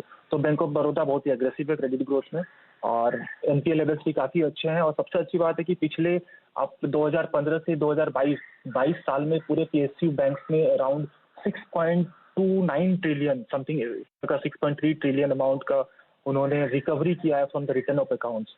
तो बहुत अच्छी बात है, इसलिए एसेट क्वालिटी में आपको वो सारा दिख रहा है। एसेट क्वालिटी बहुत अच्छा रिकवर कर रहा है पब्लिक सेक्टर बैंक्स का, और bank of Baroda will be मेरा पहला प्रेफरेंस होगा। पिक आप कह रहे हैं बैंक ऑफ बड़ौदा, और स्टॉक पर नजरें होनी चाहिए। 3.5% तक के गेंस देखने को मिले। शुक्रिया अजीत, हमारे लिए समय निकाला आपने और बताया कि एग्जैक्टली क्या चल रहा है, क्या ट्रिगर है इन पीएसयू बैंकों में आज की तेजी का। इनफैक्ट आज ही नहीं, पिछले कुछ दिनों से यहाँ पर रुझान बढ़त का बना हुआ है। लेकिन क्योंकि हमने किक ऑफ कर दिया है क्या चल रहा है पर चर्चा, मेरे साथ अब यतिन और सुमित दोनों स्टूडियोज में आ गए हैं। सुमित बताएंगे क्या चल रहा है और यतिन बताएंगे क्यों नहीं चल रहा है। तो पहले क्या चल रहा है की बात करते, बताइए सुमित क्या है? आज थोड़ी पहले खबर आई थी BEML को लेकर, जहां पर कंपनी 18 अगस्त को एक मीटिंग करने जा रही है, जिसमें वो अपने लैंड पार्सल जो उन्होंने डीमर्ज कर दिया है उसका 1:1 बोनस इशू करने के ऊपर विचार कर सकती है। तो पहले वो कुछ आंकड़े हर बार की तरह आपकी स्क्रीन पर आएंगे, जिसमें कंपनी 18 अगस्त को 1:1 बोनस के ऊपर फैसला करेगी। ये दरअसल कंपनी ने अपना एक लैंड पार्सल अलग, अपने जो लैंड बिजनेस उसको BEML लैंड एसेट्स के तहत अलग कर दिया, और उसका 1:1 बोनस पर फैसला होगा। कॉर्पोरेट एलिजिबिलिटी यानी कि कब तक रिकॉर्ड डेट एंड बाकी डिटेल्स हैं वो आगे चल के 18 तारीख के बाद आते हुए दिखाई पड़ेंगी। अच्छा, ये कंपनी पहले ही डीमर्जर कर चुकी है। अब ये डीमर्जर लैंड की स्टोरी आपके सामने है। 3500 एकड़ के आसपास कंपनी की ज़मीनें हैं, जिसमें से करीब 41% ज़मीनें जो हैं वो कंपनी अपने ऑपरेशनल यूज़ में लेती है। बचे हुए 59% जो है वो इनकी नॉन ऑपरेशनल लैंड है, जिसका इस्तेमाल कंपनी अपने कारोबार के लिए नहीं करती है। एक एंटीक की रिपोर्ट ये कहती है कि इस लैंड पार्सल की वैल्यू करीब 385 रुपये पर शेयर के आसपास बैठती है। ये लैंड पार्सल अलग अलग कंपनी के यूनिट्स में है, तो उन लैंड पार्सल के हिसाब से आप इन पर नज़र रखिए, वो एक एक करके ब्रेकअप आपके सामने आएगा। बेंगलुरु में करीब 205 एकड़ ज़मीन है कंपनी की। मैसूर में करीब 530 एकड़ ज़मीन है इनकी। KGF, ये KGF मूवी वाला KGF नहीं है, ये कोलार गोल्ड फील्ड वाला KGF है, जहाँ पे 2400 एकड़ ज़मीन है। और पलक्कड़ में इनके पास करीब 375 एकड़ के आसपास की ज़मीनें हैं। तो ये वो ज़मीनें हैं जिस कारोबार को इन्होंने अलग किया, जिस कारोबार को डीमर्ज करके लिस्ट करा रहे हैं, और ये तरह की वैल्यू है जिसकी मोटी मोटी वैल्यू 2 से 2,500 करोड़ रुपए के आसपास बैठती है, जिसकी एंटीक के हिसाब से वैल्यू 385 रुपये पर शेयर है। ये कारोबार कब लिस्ट होगा, इसकी क्या डिटेल्स होंगी, वो आगे चल के जब 18 तारीख को डीमर्जर आएगा तब फैसला होगा। लेकिन BEML में जो मूव आज देख रहे हैं वो BEML के मूव में ट्रिगर बाजार यही आधार मान रहा है कि एक बड़ा यूनिट लैंड पार्सल का जो डीमर्ज हुआ है, वो लैंड पार्सल की वैल्यू जिसकी 385-400 रुपये के आसपास वैल्यू है, वो शायद बोनस के तौर पे आने वाले समय में आती हुई दिखाई पड़ेगी। ये कंपनी के लिए एक दूसरा बड़ा ट्रिगर ये भी बनता है कि ये डीमर्जर अगर एक बार को हो गया और इस कारोबार को अलग कर दिया BEML ने, तो इसके विनिवेश का जो रास्ता है वो कुछ हद तक और साफ होता हुआ दिखाई पड़ेगा। ये एक बढ़िया ट्रिगर बन रहा है जिसको मार्केट कीनली वॉच कर रहा है, इसका भी एक इम्पैक्ट है। एक दूसरा जो कंसर्न मार्केट मान रहा था वो था इसके बड़े एम्प्लॉयज़, क्योंकि PSU एम्प्लॉयज़ को जो है ईजिली विनिवेश करते टाइम काफ़ी दिक्कतें उसमें होती भी हैं यूनियंस की वजह से, लेकिन यहाँ पर ऐसा ये ट्रिगर अब नहीं रहेगा कि जैसे ही लैंड का पार्सल अलग होगा दूसरा स्टेप वो रिजॉल्व करा जाएगा और उसके बाद कंपनी को विनिवेश कर सकते हैं। तो ये रास्ता कुछ हद तक साफ होता हुआ दिखाई पड़ रहा है, जिसको शायद बाजार ने आज थम्स अप दिया है। तो बेसिकली ये जो रोड मैप है उसकी तरफ, डिसइन्वेस्टमेंट का जो रोड मैप हो उसकी तरफ एक बड़ा कदम रहेगा जो 18 अगस्त को बैठक बोर्ड की होने वाली है। BEML और बाकी डिफेंस कंपनियों में वैसे भी हमने देखा आजकल अच्छा खासा फ्लेवर तेजी का चल रहा है और इस स्टॉक को तो आप काफी समय से ट्रैक भी करते हैं आशीष चतुर्मोता। बताइए BEML करंट लेवल्स पर फिर कितनी और तेजी की गुंजाइश बनती दिखाई दे रही है? और लार्जली दूसरे डिफेंस पर भी मैं आपसे दूसरा सवाल लूंगी, लेकिन पहले BEML बताइए कितना ये अट्रैक्टिव है इन डेवलपमेंट्स के मद्देनजर? बिल्कुल हर्षदा, तो देखिए ये स्टॉक भी हम देख रहे हैं पिछले 4 महीने के कंसोलिडेशन के बाद यहाँ पर पे एक ब्रेकआउट आया है और ये ब्रेकआउट का अगर से आप 5-7 दिन का कैरेक्टरिस्टिक देखें तो वॉल्यूम एक्टिविटी यहाँ पर एवरेज बेसिस पे 5-6 लाख शेयर की होना शुरू हो गई, जो कि सिग्निफिकेंटली काफी हायर है। तो अब मुझे लगता है कि इस स्टॉक में भी बेस अच्छा बन चुका है और ट्रेजेक्टरी के टर्म्स में मैं सोचूं तो 1700 रुपए तक की अपसाइड मुझे लगता है BEML में शॉर्ट टर्म में देखने को नजर आएगी और जिस तरह का थोड़ा पोजिशनल सेटअप बन रहा है हो सकता है स्टॉक आपको 1800-1850 की ट्रेजेक्टरी भी पोजिशनली दिखा दे। तो यहाँ पर पे एक लॉन्ग ट्रेड ही मेंटेन रखना चाहिए। स्टॉप लॉस मेरे हिसाब से 1520 का बनता है, तो 1520 के स्टॉप के साथ BEML में एक लॉन्ग पोजीशन बनाए रखना चाहिए। 1700 रुपए के शॉर्ट टर्म लक्ष्य, 1800-1850 के पोजिशनल लक्ष्य BEML में देखने को नजर आ सकते हैं। आप दूसरे डिफेंस स्टॉक्स को भी काफी क्लोजली ट्रैक करते आए हैं। मुझे याद है HAL, BEL जैसे ट्रेड्स पर भी आपने सबसे पहले कॉल दिया था, उनमें कितना आपने टारगेट और स्टॉप लॉस रिवाइज किया है? बिल्कुल, तो हमने 3 स्टॉक्स कंसिस्टेंट बेसिस पर रिकमेंड किए हैं हर्षदा, वो है BEL, HAL और भारत डायनामिक्स लिमिटेड। इन तीनों स्टॉक्स में अभी भी रुझान हमारा पॉजिटिव बना हुआ है और स्टॉप लॉस को अगर से रिवाइज करना हो तो BEL जिसने आज नया ऑल टाइम हाई 292 का बनाया, यहाँ पर हमारा मानना है 275 के एक ट्रेलिंग स्टॉप के साथ आपको ये पोजीशन अपनी होल्ड करना चाहिए। सेटअप अभी भी काफी प्रॉमिसिंग है, 310-320 की जगह हमें लगता है BEL के स्टॉक में देखने को नजर आएगी।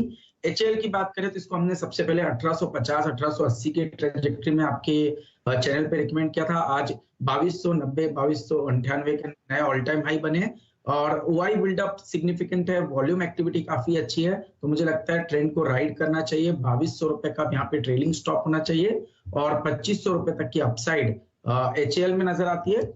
BDL जिसको हमने रिसेंटली रिकमेंड किया था 819-824 की ट्रेजेक्टरी में, मुझे लगता है यहाँ पर पे 1000 के यानी कि 4 डिजिट में स्टॉक के जाने की पूरी संभावना बन रही है, तो यहाँ पर एक रिस्क रिवॉर्ड काफी फेवरेबल है। स्टॉप लॉस लगाना चाहिए 860 का, 860 के स्टॉप के सामने 950 से 1000 रुपए के मुंह BDL के स्टॉक में देखने को नजर आ सकते हैं। BEML ही नहीं, ये बाकी डिफेंस कंपनियों में भी पूरा मोमेंटम देखने को मिलेगा। BEL क्या चल रहा है मैं खास तौर से हमारी नजर गई थी और वो भी एक ट्रेड है जिसमें आपने तेजी की पोजीशन ही मेंटेन करनी है। बाकी काउंटर्स में भी अगर ट्रेड लिया है स्टॉप लॉस ट्रेल करते जाए, होल्ड करें। चलिए ये बात हुई क्या चल रहा है, लेकिन आज क्या चल रहा है मैं एक बहुत यूनिक स्टॉक की हम चर्चा करेंगे और यतिन हमें बताएंगे ये चल क्यों नहीं रहा है। तो बात एक ही हुई तो क्या चल रहा है, मैं भारती क्यों नहीं चल रहा है, ये टॉपिक है। और अगर हम भारती का ट्रेड सेटअप देखें तो 1 वीक बेसिस पे स्टॉक केवल 2% ऊपर है। 3 महीने की फ्रेम में अगर आप इसको देख लें तो स्टॉक 2% नीचे है और पिछले 6 महीने का अगर आप प्रदर्शन देख लें तो स्टॉक 1% नीचे है। तो बाजार जिस हिसाब से पिछले 3 महीनों में आउट परफॉर्म करता हुआ आपको दिख रहा है, भारती का शेयर दबा हुआ है। इसके कई कारण हैं और सबसे पहले अभी का जो रीसेंट कारण है उसके बारे में बात करते हैं, जहां मैनेजमेंट ने 5G के इन्वेस्टमेंट्स की बात की है। अब 5G क्योंकि कॉम्पिटिटिव स्पेस है और रिलायंस ने काफ़ी एग्रेसिव आपको बिड करता हुआ दिखा है, तो भारती की अगर आप मैनेजमेंट की कमेंट्री सुन लें या जो कॉन्फ्रेंस कॉल पे उन्होंने एनालिस्ट लोगों को बताया है कि वो 5G का काफ़ी सारा केपेक्स जो है वो फ्रंट लोड कर रहे हैं, प्रीपोन कर रहे हैं, क्योंकि इनको लगता है कि जैसे ही आप स्पेंड करेंगे ज़्यादा शॉर्ट टू मीडियम टर्म में 5G के केपेक्स पे, उतना आपको कॉम्पिटिटिव एज मिलता रहेगा लॉन्च के टाइम। लेकिन अगर हम ज़्यादा केपेक्स की बात करें तो बाजार को ऑब्वियसली ये पसंद नहीं होता है, क्योंकि इससे कैश फ्लोज कंपनी के डिस्टर्ब हो जाते हैं, क्योंकि आप जितना कैश केपेक्स पे लगाएंगे और 5G की लागत में लगाएंगे, 5G के इंफ्रास्ट्रक्चर पे लगाएंगे, उतना शेयर होल्डर को आप कम रिवॉर्ड कर पाएंगे डिविडेंड के फॉर्म में या बायबैक के फॉर्म में, जैसे भी आप रिवॉर्ड करते हैं। तो ये जो एक बात है वो बाजार को पसंद नहीं आई। दूसरी बात कि 27 जुलाई को यानी लगभग 10-15 दिन पहले सिंगटेल यानी कि भारती के फॉरेन प्रमोटर या को प्रमोटर कह लीजिए, इनकी एजीएम थी और एजीएम में उन्होंने एक बहुत बड़ी बात की है, पहले भी ये बात की है और एजीएम में रीट्रेट किया है कि $3 बिलियन तक के ये नॉन कोर एसेट्स और जो अपनी दूसरी कंपनियों में हिस्सेदारी है उसको बेचेंगे। ऑब्वियसली इन्होंने ये नहीं कहा है कि वो भारती में स्टेक सेल करना चाहते हैं या एक स्पेसिफिक एसेट में स्टेक सेल करना चाहते हैं, लेकिन सिंगटेल के मैनेजमेंट का ये मानना है कि उनका जो सिंगापुर में लिस्टेड शेयर है वो एसओटीपी वैल्यूएशन के बेसिस पे काफी अंडर वैल्यूड है। बाजार जो है वो रिवॉर्ड नहीं कर पा रहा है शेयर को और इसीलिए वो कैश रेस करना चाहते हैं जिससे वो डिविडेंड एक्सेलरेट कर सके, स्पेशल डिविडेंड दे सकें या बायबैक कर सकें। तो सिंगटेल ने कुछ ही दिनों पहले ये इंडिकेट किया है कि वो $3 बिलियन तक के अपने एसोसिएट्स में या नॉन कोर एसेट्स में विनिवेश करेंगे। और अगर आप न्यूज रिपोर्ट्स देखें, और हमने भी सीएनबीसी आवाज पर रिपोर्ट किया था कि सिंगटेल शायद भारती एयरटेल में शेयर्स बेच सकता है, तो शॉर्ट टू मीडियम टर्म में कहीं ना कहीं ये हैंगओवर या ये एंटिसिपेशन है बाजार का कि एक पोर्शन भारती के इंडियन प्रमोटर्स यानी मित्तल फैमिली खरीद सकती है, एक पोर्शन शायद आपको ब्लॉक डील होता हुआ दिखाई दे। तो ये सब चीजें जो है शायद भारती के शेयर को अंडर परफॉर्मर की तरह ट्रीट कर रही हैं। बाजार ये ओवरहैंग की तरह इसको देख रहा है। ऑब्वियसली एजीएम में जब आप शेयर होल्डर्स को बोलते हैं कि $3 बिलियन के आप डाइवेस्टमेंट करेंगे, तो सबसे पहली नजर जो है भारती एयरटेल के शेयर पे जाती है, क्योंकि वो एक लिक्विड फ्रंटलाइन स्टॉक है जो सिंगटेल आसानी से बेच सकता है। $3 बिलियन का नहीं तो $1.5 बिलियन का तो विनिवेश यहाँ इजीली आपको वो करते हुए दिखाई दे सकते हैं। तो ये स्पेकुलेशन पे और ये न्यूज रिपोर्ट पे शायद आपको भारती का शेयर पिछले 3-6 महीने में स्लो होता हुआ दिखाई दे रहा है। बिल्कुल बिल्कुल। और देखिए जो बात यतिन ने कही, बहुत मीनिंगफुल पॉइंट रेज किया यहाँ पे। और टेक्निकली अगर आप स्टॉक को देखें तो जितना मैं स्क्रीन पे देख रहा हूँ, और 710 से लेकर 780 के बीच में जितनी सप्लाई इस स्टॉक को विटनेस करनी पड़ रही है वो काफ़ी सिवियर है। और ये पिछले 3 महीने में क्लियर हो गया कि वो सप्लाई ये एब्जॉर्ब नहीं कर पा रहा है। शर्मिला, अभी यतिन ने बहुत खूबी से समझाया और एक सिंगटेल वाला पॉइंट अगर आप देखिए काफ़ी रीजनेबल है, वो रिफ्लेक्ट करता है कि काफ़ी सप्लाई इस स्टॉक में आ सकती है। Your take on for the timing on Bharti Airtel, और अगर टेलीकॉम में से एक प्रेफर करना हो, कोई भी कैंडिडेट लॉन्ग लेकर चलना हो, तो आपका प्रेफर्ड स्टॉक क्या रहेगा? I think I have 3 things to say. सबसे पहले I think overall जो आपने लास्ट चीज कही कि अगर आप टेलीकॉम एज स्पेस देखें तो मेरे हिसाब से जिस तरह से अभी पेनिट्रेशन है और जिस तरह से डेटा कंजम्पशन हो रहा है भारत देश में, तो उससे मुझे लगता है कि there is a lot of opportunity जो अभी भी telecom players that they can get to, कि कितना हम डेटा यूसेज कर रहे हैं, वो मेट्रो सिटीज में कितना है, उसके बाहर कितना है, and the possibility for this business to go up, तो वो गैप काफी है अभी भी। तो आई थिंक कि ये किसी को नहीं सोचना चाहिए, क्योंकि आपके पास और मेरे पास जिस तरह के डेटा प्लान्स है, तो उसी तरह के सभी के पास है, तो we are far from that. I think if you look at the Indian population, तो अभी यहाँ पर ग्रोथ की पॉसिबिलिटी बहुत है, और डेटा हम the way we are consuming data is really not funny, तो काफी यहाँ पर ग्रोथ सभी के लिए है। So I think within the listed space आपको भारती और रिलायंस इन दोनों का ही एक which you can invest in, and I like both. I think coming to the Sintel issue, I think अगर उन्होंने बात एजेंट में कही है, तो I think we can assume कि भारतीय एयरटेल की मैनेजमेंट भी ये पहले से ही जानती है, एंड आई वुड अज्यूम कि वो ऑलरेडी ये ब्लॉक किसको प्लेस कर सकते हैं इसकी खोज में होंगे, इफ ये इंटेंशन है कि भारती के शेयर्स भेजे जाएंगे। और जहां तक 5G के फ्रंट लोडिंग की बात है, I think it's a very smart move, क्योंकि जैसे मैंने कहा कि it's a very competitive market today, और अगर आप फर्स्ट मूवर बनना चाहते हैं तो मेरे हिसाब से आपको उस चीज का फायदा ही रहेगा आगे चलकर। सो इन द शॉर्ट टर्म में भी ये सब चीजें नेगेटिव हो सकती है, but overall I like this stock. भारतीय एयरटेल आपके स्क्रीन पे डे लो की ट्रैजेक्टरी मार्केट ट्रेड करता है। मीनवाइल बाजार में Nifty bank at day high. अभी हमने पिछले कुछ समय में जो ट्रेड्स दिए बहुत अच्छे रहे। निफ्टी बैंक 38,900 को स्ट्राइक करता हुआ, बस इसकी कुछ जिसे कहते हैं ना लाचारियाँ होती हैं, आई मीन एक्सपायरी है और आपको थोड़ा स्पेस देना है कॉल राइटर्स को 39,000 के, तो वो देता हुआ, otherwise it's doing well. Trades लिए थे आशीष जी ने, जरा प्लीज एक्सिस बैंक टेक किया, ये क्या खूबसूरत ट्रेड था वाकई। आशीष जी बहुत अच्छा किया इसने। अब जरा इंडसइंड को देखिएगा एक बार आशीष चतुर्मोता जी, इंडसइंड बैंक का ये चार्ट 1080 और मैं अभी मेरी निगाहें गई, इट्स टिपिकल फ्लैग और क्या खूबसूरत ब्रेकआउट आता हुआ 1080-25 के स्तर पे। अगर इसको भी पिक किया जाए तो इसका आपका एक्सपायरी तक का प्राइस प्रोजेक्शन क्या है? अगर ये 1050 को होल्ड कर ले तो ऊपर की तरफ क्या लेवल नजर आता है आपको आशीष? बिल्कुल, तो देखिए यहाँ पर एक बड़ी शॉर्ट कवरिंग की संभावना बनती, क्योंकि ये एक स्टॉक टिपिकल एक शॉर्ट कैंडिडेट रहा पूरे बैंकिंग बास्केट के अंदर में, ये और आरबीएल बैंक। और जब पूरा बैंक निफ्टी आपको दिख रहा है कि नए 52 वीक हाइस बनाने की कंसिस्टेंटली कोशिश कर रहा है और जिस तरह के पैटर्न बन रहा है उसमें दिखता है कि 5-7% की तेजी आपको बैंक निफ्टी में बनती हुई नजर आ सकती है, तो इसका रिफ्लेक्शन उनकी शॉर्ट कवरिंग में नजर आएगा। और उसको देखते हुए मुझे लगता है कि इजीली इंडसइंड बैंक में 1140 1160 की एक ट्रेजेक्टरी बहुत ही शॉर्ट टर्म टाइम फ्रेम पर देखने को नजर आ जाएगी। और एक नया पोल एंड फ्लैग का ब्रेकआउट 1068 के ऊपर निकला है, तो मेरे हिसाब से 1064 के एक स्टॉप लॉस के साथ यहाँ पर लॉन्ग पोजीशन बनाए रखना चाहिए। स्टॉक मेरे हिसाब से 1140 1150 की शॉर्ट टर्म लक्ष्य छूने की कोशिश शायद आने वाले 3 से 4 दिनों में दिखा सकता है। तो इंडसइंड बैंक जैसे ट्रेड्स इस समय चल रहे हैं, लेकिन जो चला है वो है BEML। वो स्टॉक आपकी स्क्रीन पर लेकर आते हैं। BEML पर आशीष चतुर्मोता ने जो ट्रेड दिया था वो टारगेट स्टॉप लॉस एक बार दिखाइएगा और स्टॉक का चार्ट भी आपकी स्क्रीन पर लेकर आएंगे, क्योंकि क्या चल रहा है मैं इसी स्टॉक का जिक्र हुआ, जिक्र नहीं काफी डिटेल में चर्चा हुई और 1700-1850 के टारगेट्स की बात आशीष चतुर्मोता ने भी रखी आपके सामने। 6.5% का इजाफा आपकी स्क्रीन पर है और डे हाई हमने देखा है इसका अच्छा खासा, करीब 1635 डे हाई पर ही समय खड़ा है काउंटर।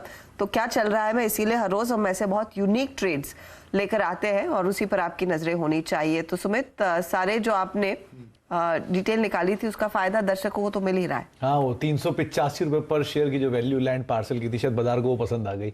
एनटी की वो रिपोर्ट थी और अगर डायरेक्टर साहब दोबारा वो रीइटरेट कर पाएंगे वो प्लेट जिसके अंदर इसके अलग अलग लैंड पार्सल्स के नाम थे कि किस किस जगहों के किस किस कितनी कितनी लैंड है, तो वो ज़्यादा इंटरेस्टिंग आपको ये चार्ट के साथ दिखाई पड़ेगा। कंपनी के पास करीब करीब 3500 एकड़ की ज़मीनें हैं जिसका ये ब्रेकअप आपके स्क्रीन पर है। 205 एकड़ बेंगलुरु में, मैसूर में करीब करीब 530 एकड़, 2400 एकड़ केजीएफ में, केजीएफ हुआ कोलार गोल्ड फील्ड में, और पलक्कड़ में करीब करीब 375 एकड़ की जमीनें हैं। इस जमीनों की वैल्यू रफली 2000 से 2200 करोड़ रुपए के आसपास है। कंपनी की टोटल मार्केट कैप जो है वो करीब करीब 7000 करोड़ रुपए के आसपास है, तो उसका 30% हिस्सा मोटा मोटा 400 रुपए पर शेयर के आसपास बैठता है। तो वो 400 रुपए पर शेयर बाजार ने शायद आंका है और उसी का रिएक्शन आप देख रहे हैं, शेयर डी हाई पर ट्रेड कर रहा है। जी हाँ, 8% का मूव, बहुत ही सॉलिड मूव दरअसल स्टॉक में और तगड़े वॉल्यूम्स पर दरअसल ये मूव आता हुआ दिखाई दे रहा है। शर्मिला, कोई एडिशनल इंसाइट आप देना चाहेंगी BEML में? जो सुमित ने कहा कि 385 रुपीस पर शेयर का वो वैल्यूएशन मिलेगा इनके लैंड पार्सल को ही, लेकिन उसके आगे फिर और बड़े ट्रिगर्स आते हुए दिखाई देंगे। विनिवेश का रास्ता इस पर्टिकुलर मूव के बाद और आसान हो सकता है। एब्सोल्युटली, आई थिंक जो चीज आपने कही ना, मेरा फोकस उस पर रहेगा, बिकॉज इस तरह के लैंड पार्सल्स एक्चुअली काफी PSU स्टॉक्स के पास है। तो एक तो चीज I think you will see probably action on such other stocks जिनके पास भी लैंड पार्सल है, और इस तरह का रूट अगर एक कंपनी सक्सेसफुली ले सकती है then we may see others follow suit.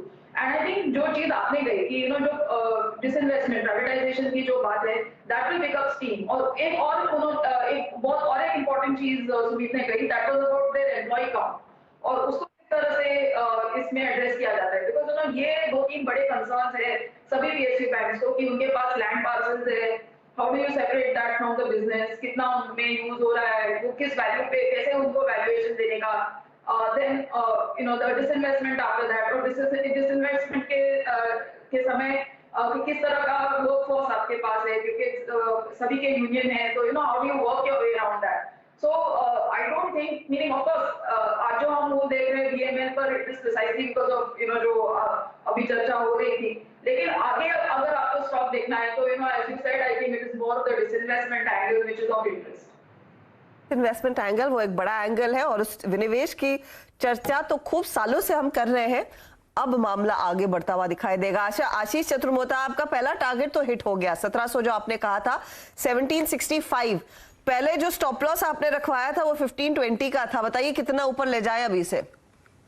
बिल्कुल, तो जो दूसरे टारगेट की हमने बात की थी 1800, वो मेरे ख्याल से अभी 1776 का हाई तो स्टॉक ने बना ही चुका है। मेरे हिसाब से स्टॉप लॉस आपको लगाना चाहिए अब यहाँ पे 1690 का। 1690 के स्टॉप के सामने 1850 तक की एक ट्रेजेक्ट्री मुझे लगता है, जो पोजिशनली हमने टारगेट की बात की थी, वो आपको बहुत ही शॉर्ट टर्म में आते हुए नजर आ सकती है। ये मेरा आपकी स्क्रीन पे सुमित की अगर आप देखें रिसर्च, सुमित का आकलन, और ये क्या चल रहा है मैं आज BML आपकी स्क्रीन पे डे हाई पर 1754, सुपर स्विंग इस स्टॉक में। अब एक काम करते हैं, यहाँ पे मिड कैप फंडा आज का ले लेते हैं, हमारा चार का चौका का खास सेगमेंट। देखिए 2 ट्रेड्स बाकी हैं, मिड कैप फंडा और आज का FNO सुपरस्टार। पहले शर्मिला जी के पास चलते हैं। शर्मिला, क्या पिक कर रही हैं आप आज? मिड कैप में आपको क्या इंप्रेस कर रहा है जिसको आप चेज करना चाहेंगे अभी? थोड़ी देर पहले आप स्टॉक की बात कर रहे थे, विच इज इंद्रप्रस्थ गैस। तो जो रिसेंट न्यूज है उसके फेवर में, दैट नॉटविथस्टैंडिंग, अगर आप देखें तो ये एक ऐसा स्टॉक है जो काफी करेक्ट भी हुआ है और उसके साथ साथ उसके नतीजे भी अच्छे आए हैं। तो एक तो स्टॉक में करेक्शन हुआ है, दूसरे नतीजे अच्छे हैं, और तीसरी बड़ी चीज जो मेरे हिसाब से इस स्टॉक के लिए बहुत अहम हो जाती है कि गवर्नमेंट का काफी थ्रस्ट रहा है to push gas, not just for vehicles but even for industrial use. तो मेरे हिसाब से जो पूरा गैस प्ले है वो एक पॉजिटिव सेक्टर बन जाता है। और इस तरह की अगर बात चलती है, नॉट जस्ट जिस तरह से पॉजिटिव पॉलिसी खबरें आ रही है, तो वो स्टॉक को और आगे ले जा सकती है। So Indraprastha gas, I think that's a stock that can be acquired from a longer term perspective. आपको पसंद है और 408 पे। शर्मिला जी, आप यकीन मानिए महंगा बिल हम चुका रहे हैं और पसंद आपकी है IGL 408.70 पर। कोई बात, दिक्कत की बात नहीं है। चलते हैं मानस जी के ट्रेड की तरफ। आज का FNO सुपरस्टार है मानस, क्या ट्रेड है बताइए? देखिए FNO सुपरस्टार में जाइडस लाइफ पे मेरा ध्यान है, और मेरे ख्याल से फेब के बाद बहुत बार अटेम्प्ट किया स्टॉक ने 380 के लेवल्स को ब्रीच करने का, लेकिन इस बार इसने 380 का स्तर ब्रीच किया है। तो काफी बड़ा ब्रेकआउट है, बड़े कंसोलिडेशन के बाद देखने को मिला है। तो अब जाइडस लाइफ कम से कम 395 के लेवल्स को दिखाएगा। करंट लेवल्स पे खरीदारी करने की राय रहेगी 374 के स्टॉप लॉस के साथ।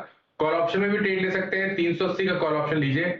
8 रुपए के आसपास मेरे ख्याल से ट्रेड कर रहा है, 10 रुपए के आसपास ट्रेड कर रहा है, वहां पर खरीदारी करिए। 5 रुपए के स्टॉप लॉस है, कम से कम 20 रुपए के स्टॉप टारगेट के लिए। तो जाइडस लाइफ है आपके लिए FNO का सुपरस्टार। यहाँ पर भी तेजी का ट्रेड लेने की फिलहाल स्थिति उभर कर आ रही है। ये एक और बाय कॉल आपके लिए, लेकिन नजर नहीं हट रही है BML के ट्रेड से, क्योंकि जब इनफैक्ट हम न्यूज रूम में चर्चा कर रहे थे, हमें इसका आकलन नहीं था कि इतना वैल्यू दरअसल मार्केट दे सकता है उस पर्टिकुलर SOTP के ब्रेकअप को, जो सुमित ने आपके सामने पेश किया। 18% तक की गेंस दिखा चुका है, 1800 के लेवल्स आ गए। तो सुमित, बधाई आपको बढ़िया रिसर्च के लिए। और चतुर्मोता साहब, आपको भी आपका पहला टारगेट हिट हुआ, 1850 की दिशा में तो चल ही गया है। अच्छा, अब सुमित हमारे साथ बने हुए हैं, तो आपको बताएंगे कि हीरो मोटोकॉर्प, कल जो बड़े दिग्गज कंपनी के नतीजे आएंगे उसमें हीरो इंपॉर्टेंट है। आयशा के नंबर्स हमने देखा बहुत ही बढ़िया थे, क्या हीरो भी इसी तरह का कमाल दिखाएगा? देखिए, हीरो पे भी मैं बातचीत करूंगा, लेकिन एक बारी वो BEML के साथ साथ अब तमाम विनिवेश वाली जो कंपनी जिनके लैंड पार्सल हैं, चाहे RCF, NFL, फैक्ट, चंबल, इन सब पर भी जरा नजर रखिएगा। वहां पर भी शायद कुछ मूवमेंट आता हुआ दिखाई पड़े। इनफैक्ट जितनी भी सरकारी PSU जाइंट्स हैं जिनके पास लैंड पार्सल है, वो सब इसी तरह का ट्रिगर दिखा रहा है। सब में शायद अच्छा मूव आता हुआ दिखाई पड़ रहा है। एनीवेज, अब आते हैं हीरो मोटोकॉर्प के नंबर्स को लेकर। हीरो मोटोकॉर्प के केस में जो चीजें मार्केट रीड करना चाह रहा है वो है इनका वॉल्यूम का नंबर। करीब करीब 36% की वॉल्यूम ग्रोथ Q1 के अंदर कंपनी की रही थी। और क्योंकि जो नंबर्स हैं गोइंग फॉरवर्ड, ये अनुमान लगाया जा रहा है कि रेवेन्यू फ्रंट पर 8,720 करोड़, 60% के आसपास की ग्रोथ, और 119% की ग्रोथ मुनाफे में 800 करोड़ का एक आंकड़ा। लो बेस का इंपैक्ट YOY बेसिस पर, सीक्वेंशियल बेसिस पे जो कंपनी के नंबर्स है उस पर हायर इनपुट कॉस्ट का एक इंपैक्ट देखने को मिलेगा। लेकिन कमेंट्री पार्ट क्रूशियल रहेगा, स्पेशली EV को लेकर, Tier 2 मार्केट्स को लेकर, रूरल सेगमेंट को लेकर, गोइंग फॉरवर्ड फेस्टिव डिमांड को लेकर, और आने वाले समय जो मानसून का नंबर्स का मूवमेंट रहेगा उसका, ये कुछ चीज़ें हैं जिनको बाजार बहुत कीनली वॉच करेगा। 36% के आसपास की वॉल्यूम ग्रोथ लास्ट क्वार्टर में दिखाई चुका है ये अब तक। तो अब ये वॉल्यूम ग्रोथ सस्टेन करती है Q-on-Q बेसिस पर, इसको बाजार जरूर देखेगा। अच्छा, गोइंग फॉरवर्ड के कमेंट्री के साथ साथ कंपनी का सबसे बड़ा जो ईयर मार्क प्लान है वो प्राइस हाइक का कितना इम्पैक्ट, कितना रियलाइजेशन उससे इंप्रूव हुआ, जो अनुमान है 17 से लेकर 19% के आसपास वो रहेगा। और दूसरा नए लॉन्चेस, प्रोडक्ट मिक्स, ये कुछ और चीज़ इनको बाजार बहुत कीनली वॉच करेगा। तो यहाँ कमेंट्री पार्ट ज़्यादा क्रूशल रहेगा। नंबर्स में मोल है, हमें 36% ग्रोथ का आंकड़ा पता ही है, रियलाइजेशन का आंकड़ा पता ही है, तो उस हिसाब से बाजार एक आंकलन बना के चल भी रहा है। तो हीरो मोटोकॉर्प एक स्ट्रॉन्ग परफॉर्मेंस की उम्मीद बिट्टा लेवल पर और साथ ही साथ मार्जिन एक्सपेंशन का अनुमान लगाया जा रहा है। अब देखते हैं कितना बेहतर प्रदर्शन दिखाता है अनुमान से। स्टॉक आज 0.5% ऊपर। इस बीच बाटा, फोकस कीजिए आंकड़ों पर, और 70 करोड़ के घाटे के मुकाबले 120 करोड़ का प्रॉफिट मुनाफा कंपनी ने पोस्ट किया है और एक ट्रिगर है स्टॉक में और तेजी आने का। यहां पर आप कंसोलिडेटेड बेसिस पर आय भी देखेंगे तो 267 करोड़ से बढ़कर ये आंकड़ा 943 करोड़ पर आया है। तो एक स्ट्रॉन्ग क्वार्टर दरअसल कंपनी के लिए सामने उभर कर आता हुआ। मार्जिन्स 25.9% पर घाटे से मुनाफे में आई है कंपनी। मार्जिन 25% के ऊपर का, स्टॉक है 2% ऊपर। राजेश पालविया, वेरी क्विकली बाटा पर एक ट्रेड दीजिए। अर्शिता जी, देखिए स्टॉक में मोमेंटम तो बना हुआ है और आज के सेशन में स्पेशली देखें तो एक बाइंग इंटरेस्ट जरूर बनते हुए दिख रहा है। स्टॉक पिछले 3-4 दिनों से करेक्शन के दौर से गुजरा था, लेकिन 200 के मूविंग एवरेज के आसपास से वापस सपोर्ट लेके पुल बैक बना है। हमें लगता है यहाँ पे 1875 ये इंपॉर्टेंट लेवल रहेगा। अगर ये लेवल होल्ड आउट कर लेता है स्टॉक तो फिर एक अपसाइड का ट्रेड यहाँ पे प्ले आउट होते हुए दिख सकता है, जो कि इसको 1970 1980 की तरफ लेके जा सकता है। तो 1875 ये स्टॉप लॉस से बाय करने की सलाह रहेगी। ओके, ये है अगर आप देखें बाटा पे आपका टेक। और स्ट्रक्चर अगर आप देखें काफ़ी, ये राजेश जी का भी अगर आप देखें, राजेश सतपुते जी का बहुत अच्छा एक ट्रेड था, 1923 पे ट्रेड करता हुआ। मीन वाइल अभी हम कुछ देर पहले डिस्कशन कर रहे थे और PSU बैंक्स में, एंड लुक एट SBI। और मैं ये आज भी कहा था, सुबह कल भी कहा था कि SBI पोस्ट नर्वस जो आई थिंक ट्रेजरी फंड पे डैमेज था उसको पचा रहा है। उसको अगर आप देखें कहीं ना कहीं फैक्टरिंग करके चल रहा है। इस स्टॉक ने 20 रेमा ऑन क्लोजिंग बेसिस वॉलेट नहीं किया एंड फाइनली उस शॉक से बाहर निकल के आता हुआ। और जो आप बैंक निफ्टी को देख रहे हैं ना, टुवर्ड्स डे हाई 38911, ये आखिरी की जो लगभग 50-100 पॉइंट है वो स्पॉन्सर किए हैं SBI ने। SBI आज के लो से लगभग 6 रुपये ऊपर आके ट्रेड करता हुआ। आपकी राय क्या होगी यहाँ पर नीलेश? SBI को कैसे अप्रोच करेंगे? उस दिन का गैप, मतलब उस दिन का जो गैप डाउन हुई थी उसके बाद का हाई था लगभग 524 रुपये 40 पैसे, वो कट गया। अब क्या मिल सकता है ऊपर की तरफ? बिल्कुल वीरेंद्र जी, देखिए मेरी भी नजर इस पर्टिकुलर काउंटर पे पड़ी थी। एकाएक यहाँ पे बहुत ही शार्प रिवर्सल देखने को मिल रहा है। अगर आप इंट्राडे चार्ट लगाएं तो एक inverse head and shoulder sort of pattern यहाँ पे डेवलप होता हुआ नजर आ रहा है। और जिस गैप का आप जिक्र कर रहे हैं, डेफिनेटली वो गैप हमें कल के सेशन में फील होता हुआ नजर आ सकता है। 530 का वो गैप एरिया है और मेरा ये मानना है कि अगर इसे BTS ट्रेड के तौर पर ले तो यहाँ पे 535 तक की अपसाइड हमें देखने को मिल सकती है। सो अनदर 1.5 to 2% का मूव हमें देखने को मिल सकता है। 518 के आसपास यहाँ पे स्पॉट के लेवल्स बता रहा हूँ, वहां पे स्टॉप लॉस रखना होगा 535। एंड थोड़ा सा पोजिशनल तौर पे देखिए तो फिर से यहाँ पे नए लाइफ टाइम हाई बनते हुए नजर आ सकते हैं। 550 तक की अपसाइड एज अ पोजिशनल बेट हमें देखने को मिल सकती है।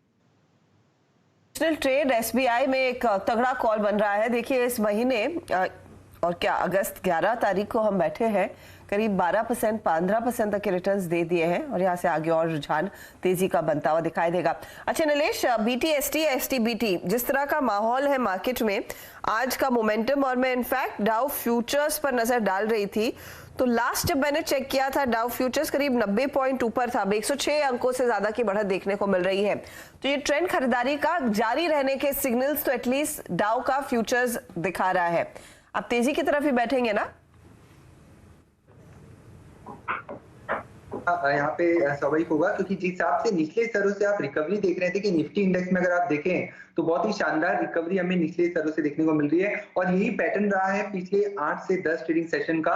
जब भी कोई गिरावट आती है वहां पे हमें एक बाइंग इमर्ज होती हुई नजर आ रही है। तो ऊपरी स्तरों पर देखें तो 17,750 से 17,800 तक की अपसाइड हमें निफ्टी में देखने को मिल सकती है। तो डेफिनेटली रुझान जो है पॉजिटिव साइड में रखना चाहिए।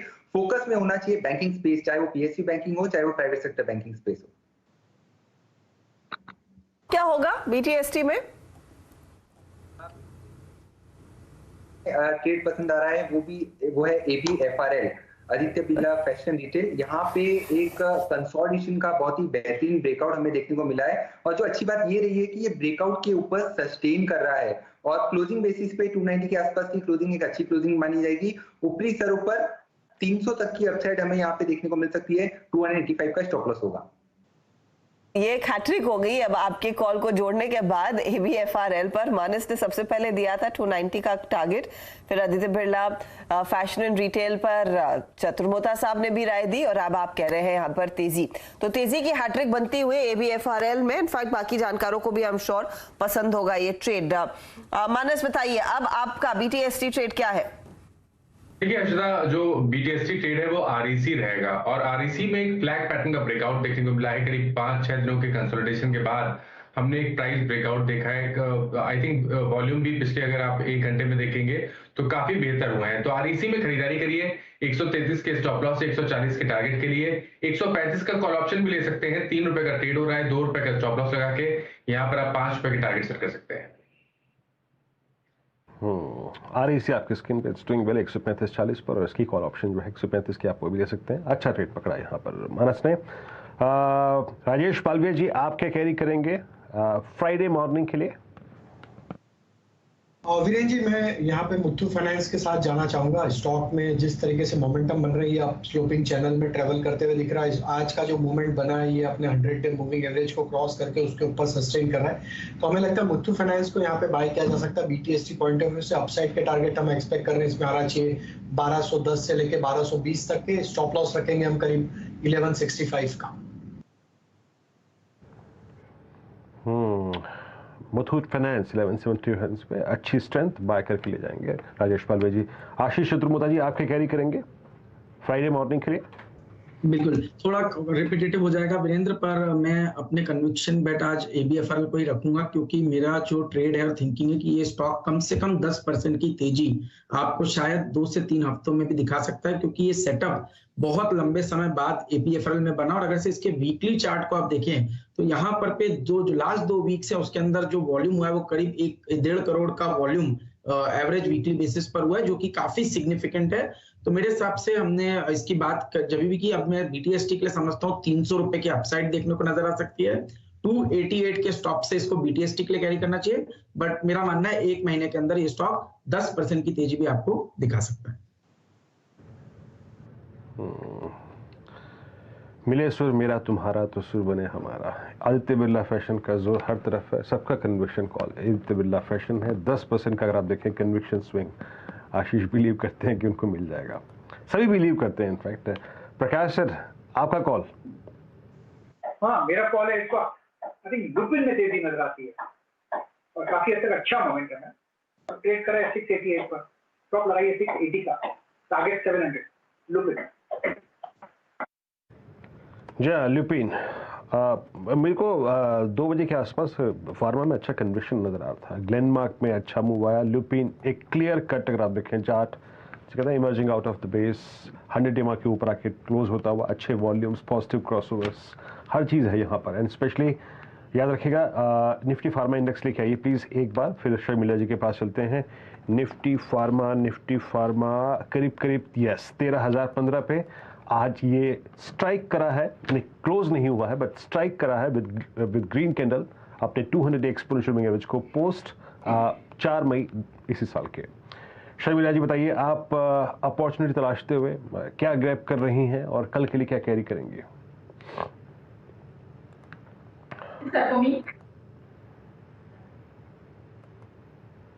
शर्मिला जी आपका कन्विक्शन ट्रेड कल के लिए क्या कैरी करना चाहेंगे? शॉर्ट टर्म कॉल आपकी।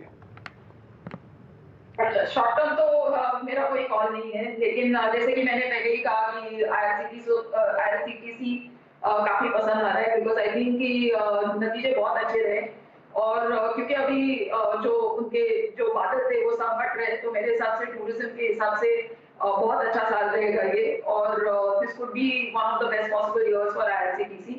तो एक IRCTC एक स्टॉक हो सकता है। IRCTC एक ट्रेड। IRCTC पर तो आज सुबह में आशीष बेहती ने भी एक व्यू दिया था तेजी का। स्टॉक अनफॉर्चुनेटली ऊपरी लेवल से थोड़ा सा अटका है, नंबर्स पर हल्की सी मुनाफा वसूली देखने को मिली, वरना आप देखिए इसमें अच्छा खासा रुझान खरीदारी का बना था अब तक। BML पर एक बार नजर डाल लीजिए, 1784 के लेवल्स पर ट्रेड करता हुआ, तो ये एक ट्रेंडिंग काउंटर्स में आज IGL भी ऊपर है और MGL पर एक बार नजर डाल लेनी चाहिए। 8% का इजाफा, 15% के OI के साथ MGL आज लेकर जा रहा है। तगड़ा ओपन इंटरेस्ट एडिशन करीब 5-5.5 लाख शेयरों का देखने को मिला है इस पर्टिकुलर स्टॉक में। इस पर आशीष चतुर्मोता मैं आपकी राय लेना चाहूंगी, क्योंकि ऑफ कोर्स एक तो वो डेवलपमेंट जिसकी हम बात सुबह में कर रहे थे कि सरकार गैस एलोकेशन बढ़ा रही है सिटी गैस डिस्ट्रीब्यूशन कंपनीज की तरफ, Q1 के मुकाबले ज्यादा Q2 में इनके हाथ गैस लगती हुई दिखाई देगी, तो थोड़ा सा इनपुट कॉस्ट का प्रेशर इन पर कम हो सकता है। दूसरी तरफ जो अपडेट इनफैक्ट 15-20 मिनट पहले आया था जब हम BML की बात कर रहे थे, वो ये था कि FMR LLC ने कंपनी में 5% स्टेक खरीदा ओपन मार्केट में। FMR LLC primarily Fidelity group की एक आर्म है। अब आज की तेजी और इस महीने के एक्शन के मद्देनजर MGL अब यहां से आगे क्या खरीदने के रेंज में है या फिर निकल गया ये हाथ से? देखिए ट्रेंड तो मजबूत बना रहेगा, क्योंकि अंडर परफॉर्मेंस इन स्टॉक्स का काफी लंबे समय से बना था, तो शायद 2-3 दिन की तेजी में इतनी जल्दी ट्रेंड रिवर्सल नहीं हो, पर थोड़ा सा रिस्क रिवॉर्ड जरूर आपके फेवर में नहीं है, तो डिप का वेट करना चाहिए। 850-845 एक अच्छा जोन होगा MGL के अंदर खरीदारी करने का। स्टॉप लॉस तब 830 का लगाना होगा। और मेरा मानना है कि जिस तरह से ये डबल बॉटम मंथली चार्ट्स पे बना है, ये स्टॉक 900-930 तक की ट्रेजेक्ट्री तक जाता हुआ मुझे नजर आता है। बट जैसे मैंने कहा, क्योंकि काफी तेज चला है, तो थोड़ा डिप पे खरीदेंगे तो रिस्क रिवॉर्ड आपको फेवरेबल आपके फेवर में आएगा। महानगर गैस क्या गजब का मूव रहा आज का। टॉप वाई गिनर, टॉप अगर आप देखें गिनर एज वेल। खैर, अगर आप इस बाजार को आज के सेशन को और एक्सपायरी के दिन को अगर डेटा वाइज रीड करें, डायरेक्टर साहब प्लीज बाइसेक्ट करते हैं एक बार मार्केट को, प्लीज लिखाइए मार्केट्स इन डेरिवेटिव्स। गला यकीन माने वाकई काफ़ी ख़राब है, थोड़ी दिक्कत हो रही है बोलने में।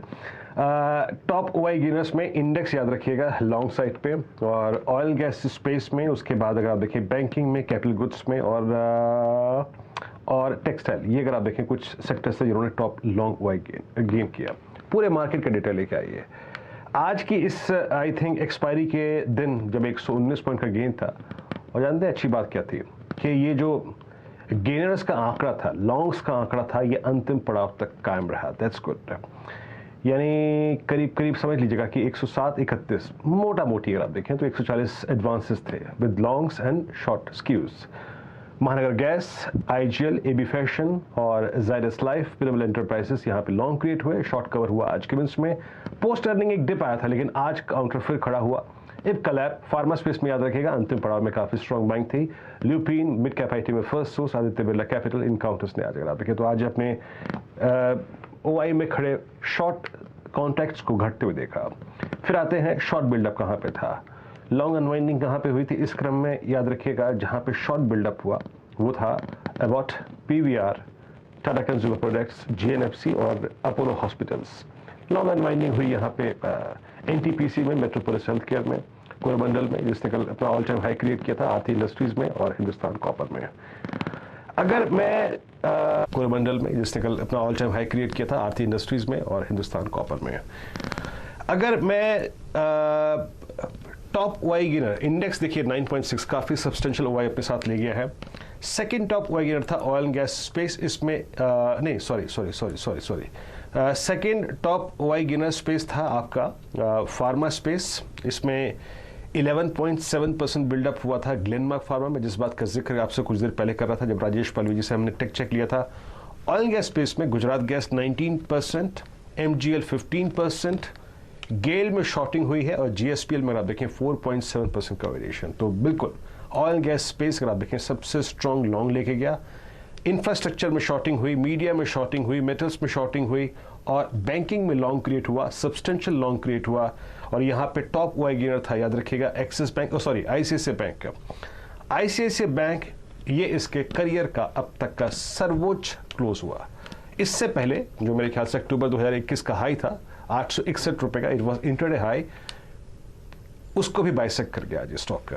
और ICICI बैंक टॉप OI गिनर था। उसके बाद आप देखिए तो axis bank, bank of Baroda, Kotak Mahindra bank, IndusInd bank और SBI में भी आज फ्रेश लॉन्ग क्रिएट हुआ, यानी 2 दिन जो इसको रिजल्ट्स का बुखार था उससे बाहर निकल के आया स्टॉक और आज थोड़ा सा लॉन्ग विटनेस कर रहा था अपने साथ, और डे हाई के आसपास अगर आप देखें तो SBI की क्लोजिंग आती हुई। और एक टेक्सटाइल स्पेस पे याद रखिएगा, आपको नज़र रखनी है कल के प्रोस्पेक्टिव से। यहाँ पे ABFRL, जिसका आई थिंक जिसको कहने की ज़रूरत नहीं है, इस पैनल का सबसे प्रेफर्ड स्टॉक था। ट्रेंट नंबर्स बाजार को पसंद आए, स्टॉक आज अपने करियर के अब तक के सबसे सर्वोच्च स्तरों के आसपास क्लोज होता हुआ।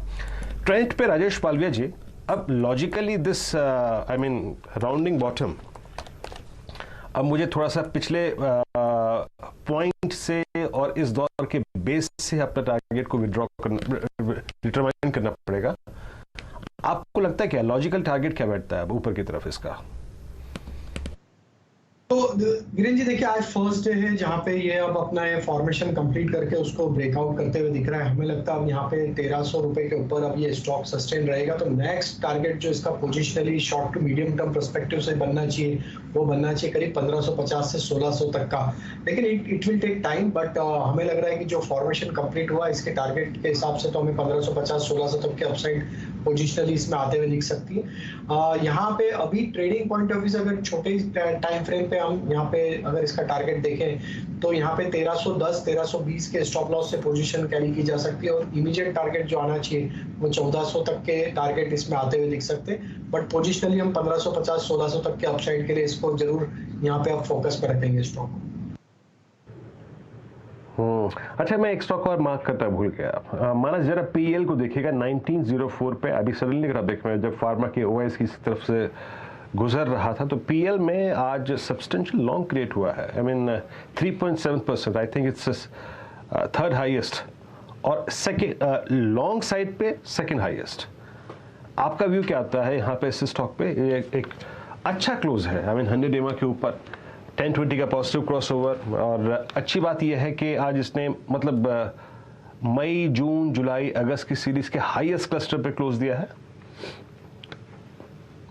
मूविंग एवरेज के ऊपर क्लोज हुआ है, प्राइस ब्रेकआउट देखने को मिला है 1860 के ऊपर। तो अब शायद स्टॉक अपने 200 मूविंग एवरेज को टेस्ट करने की कोशिश करेगा, जो कि 2040 के आसपास है। करीब करीब 125 रुपए की तेजी आपको करंट लेवल से देखने को मिल सकती है। तो एक पोजीशन ट्रेड लेना है जहां आपके स्टॉप लॉसेस 1840 के नीचे रहेंगे, और टारगेट आपके बड़े सेट करिए 2040 तक के टारगेट्स आपको देखने को मिल सकते हैं PEL में। तो PEL में एक तगड़ा तेजी का ट्रेड पिरामिड एंटरप्राइजेस में आप खरीदारी करके चले। अच्छा, क्योंकि हम ये फार्मा से जुड़ी हुई कंपनियों की बात कर रहे थे, मानस आप ही ने आपने कहा था जाइडस लाइफ, मानस आपका ट्रेड था ना जाइडस लाइफ? जी मेरा ही ट्रेड था जाइडस लाइफ। का लैब्स पर भी आपकी नजर गई, क्योंकि वहां पर भी थोड़ा सा ट्रैक्शन देखने को मिला है।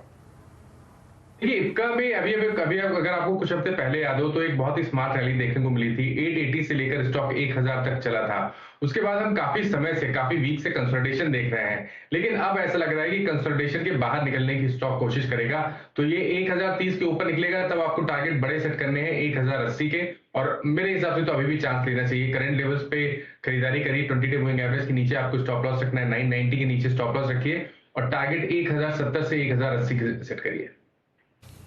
1080 के टारगेट के लिए एक मौका यहाँ पर साफ देखने को मिल रहा है।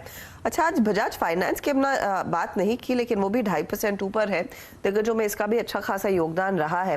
गावा साहब, बजाज फाइनेंस 7320, ये स्टॉक कैसे घूमा निचले लेवल से? क्या रिकवरी देखने को मिली? It's really astounding.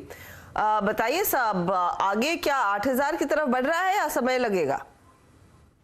मुझे लगता है कि ये जो अपमूव तो ऑन था, लेकिन आज का मूव, कल का जो मूव था उससे थोड़ा एक ट्रैक था, लेकिन वो शॉर्ट्स आज कवर हो रहे हैं। तो अप ट्रेंड स्टिल कंटिन्यू कर रहा है बजाज फाइनेंस में। मेरे ख्याल से ले सकते हैं 7200 का एक जोन लगा के स्टॉप लगाए चलेगा। तो रिसेंट हाई 7400 ये आजकल में अगर पार कर ले गया फिर 8000 की तरफ जा ही रहा है डेफिनेटली। अब तक तो स्ट्रेंथ है, वीकनेस नहीं है। जो कल के शॉर्ट वो आज ट्रैक है, तो मेरे ख्याल से अपमूव ऑन है। बजाज फाइनेंस एक स्ट्रॉन्ग पुल बैक, सुबह डिस्कशन हुआ था इस स्टॉक में। आज इसको भी अपने वो जो कहते हैं ना प्रेशर जोन से निकल के बाहर आना था, और आया, और अच्छी क्लोजिंग की तरफ बढ़ता हुआ स्टॉक 173 रुपये ऊपर। और कल की कैंडल काफ़ी ख़राब थी, एक टिपिकल कैंडल रिवर्सल था, बट वो रिवर्सल अगर आप देखें एक रेंज में रहा, दैट वाज इंपॉर्टेंट, वो अच्छी बात थी। और तुरंत इसने अपनी जो विनिंग ट्रेजेक्ट्री थी, स्ट्रॉन्ग ट्रेजेक्ट्री थी, जो इसने post numbers, quarterly numbers adopt की हुई थी, जिस पर चल रहा था ये, उसको एक बार फिर से अगर आप देखें उसी ट्रजेक्टरी में दोबारा ये स्टॉक आ गया।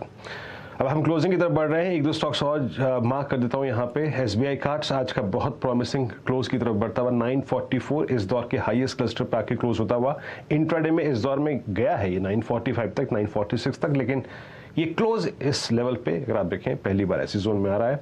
और जो स्टॉक PVR का हम जिक्र कर रहे थे कि जनाब परेशानी है, और ये देखिए 2059 डीलो की तरफ बढ़ता हुआ एक अगर आप देखें खराब क्लोज। लेकिन आज निफ्टी IT के दिन काफ़ी अच्छा खासा था। निफ्टी IT का क्लोज बहुत बड़े फ्रैक्शन से नहीं, but at least 100 day exponential moving average के ऊपर आता हुआ पोस्ट 8 अप्रैल 2012। एक बार जरा मिड कैप IT में चलते हैं। टॉप OI गेनर कौन कौन से रहे?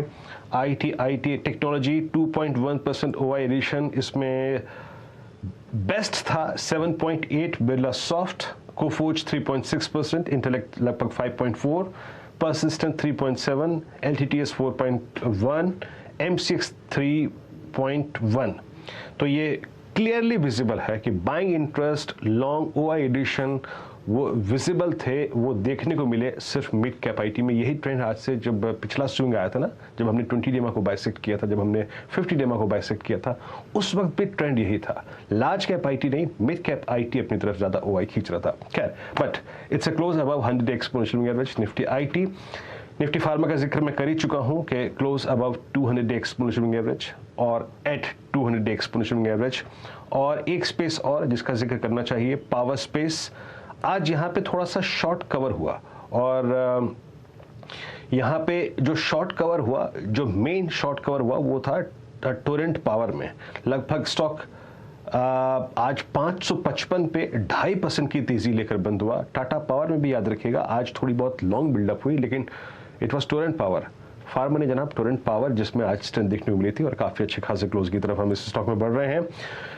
इप्का लैब फार्मा स्पेस से इसने काफी अच्छा खासा मूव दिया। NBFC से अगर आप देखिए, मुथूट फाइनेंस इस दौर की नई हाईएस्ट ट्रजेक्टरी में आके बंद होता हुआ। और आज कैपिटल गुड्स में जिस स्टॉक ने डिलीवर किया, it was Cummins 1242 at all time high. और आज की कैंडल अगर आप देखें तो मेरे ख्याल से इस कैंडल का कोई कंपैरिजन नहीं है, और इतनी स्ट्रॉन्ग कैंडल कोई क्रिएट हुई थी तो वही थी 1 नवंबर 2021 को। उसके बाद ये इंट्राडे सबसे वाइल्ड स्विंग कमिंस का है, शानदार। और कैपिटल गुड्स की बात हो गई, फार्मा की बात हो गई, IT की बात हो गई, NBFCs की बात हो गई। Coming back to bank Nifty 38,858 समझ लीजिएगा जनाब कि ये इसका क्लोज होगा 6 अप्रैल 2022 के बाद सबसे हाईएस्ट क्लस्टर पे। और अगर मैं ट्रजेक्टरी की बात करूं, नॉट एग्जैक्टली क्लस्टर, ट्रजेक्टरी यानी जो कि करीब 2-3% की होती है, तो 26 नवंबर 2021 से लेके अब तक, 26 नवंबर 2021 से लेके अब तक के जितने भी हाईज थे, उस रेंज के सारे हाईज को विजिट कर लिया बैंक निफ्टी ने। डॉक्टर साहब हर्षदा अगर कंफर्टेबल हो तो चले वॉल के उनके पास। हाँ हर्षदा, ओवर टू यू। थोड़ा जोर लगेगा आपको डेफिनेटली, थोड़ा सा जोर लगाना पड़ेगा वीरू मुझे, लेकिन हाँ आज का दिन अच्छा रहा है।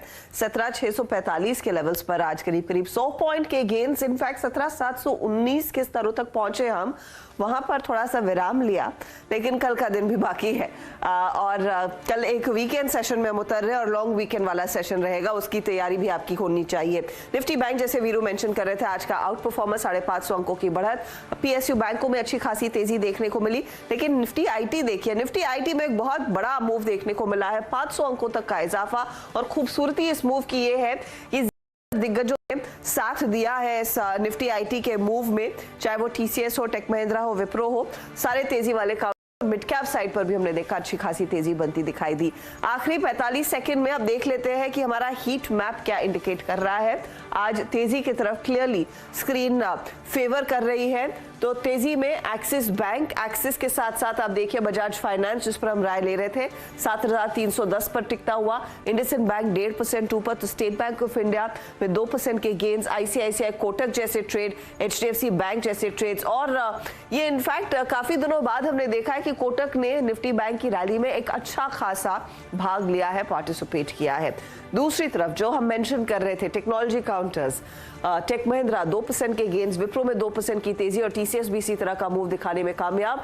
इन्फोसिस 16 रुपए हुआ और HCL टेक में भी तेजी देखने को मिली। UPL, बजाज फिनसर्व, L&T दूसरे गेनर्स रहे हैं, लेकिन आज क्या नहीं चला उसमें टाटा कंज्यूमर दबाव में मुनाफा वसूली आई है लार्जली नंबर्स के बाद। अपोलो हॉस्पिटल 2% नीचे नतीजों से पहले। ITC, हिंडाल्को कल जो 5% भागा था इंट्राडे में, आज कुछ प्रॉफिट्स बुक हुए हैं इस पर्टिकुलर स्टॉक में, लेकिन कुल मिलाकर एक तेजी वाला अपने नाम की है। तो 17,640 के लेवल्स पर निफ्टी 50 जाकर टिकता हुआ। वेरी क्विकली आपके लिए लेकर आते हैं सीधा सौदा में नीरज और आशीष ने किस तरह का प्रदर्शन दिखाया है। आज तेजी की तरफ ही ज्यादा ट्रेड्स देखने को मिले। किर्लोस्कर की दोनों ग्रुप कंपनियां जिसकी हम कल भी बात कर रहे थे क्या चल रहा में है, 7 से 6% के gains. Mazagon dock strong numbers. JK papers ये भी एक तेजी वाला ही ट्रेड साबित होता हुआ दिखाई दिया। नीरज ने बलरामपुर चीनी पर एक व्यू दिया था। इनफैक्ट शुगर काउंटर्स, क्योंकि 3 महीने की ऊंचाई पर चीनी के दाम थे, वो एक ट्रिगर फैक्टर था और खराब नंबर्स में मेट्रोपोलिस हेल्थ था मंदी की तरफ का ट्रेड। तो ये है फिलहाल आज के लिए वो स्टॉक्स जिन्होंने आपके लिए सबसे ज्यादा एक्शन दिखाया।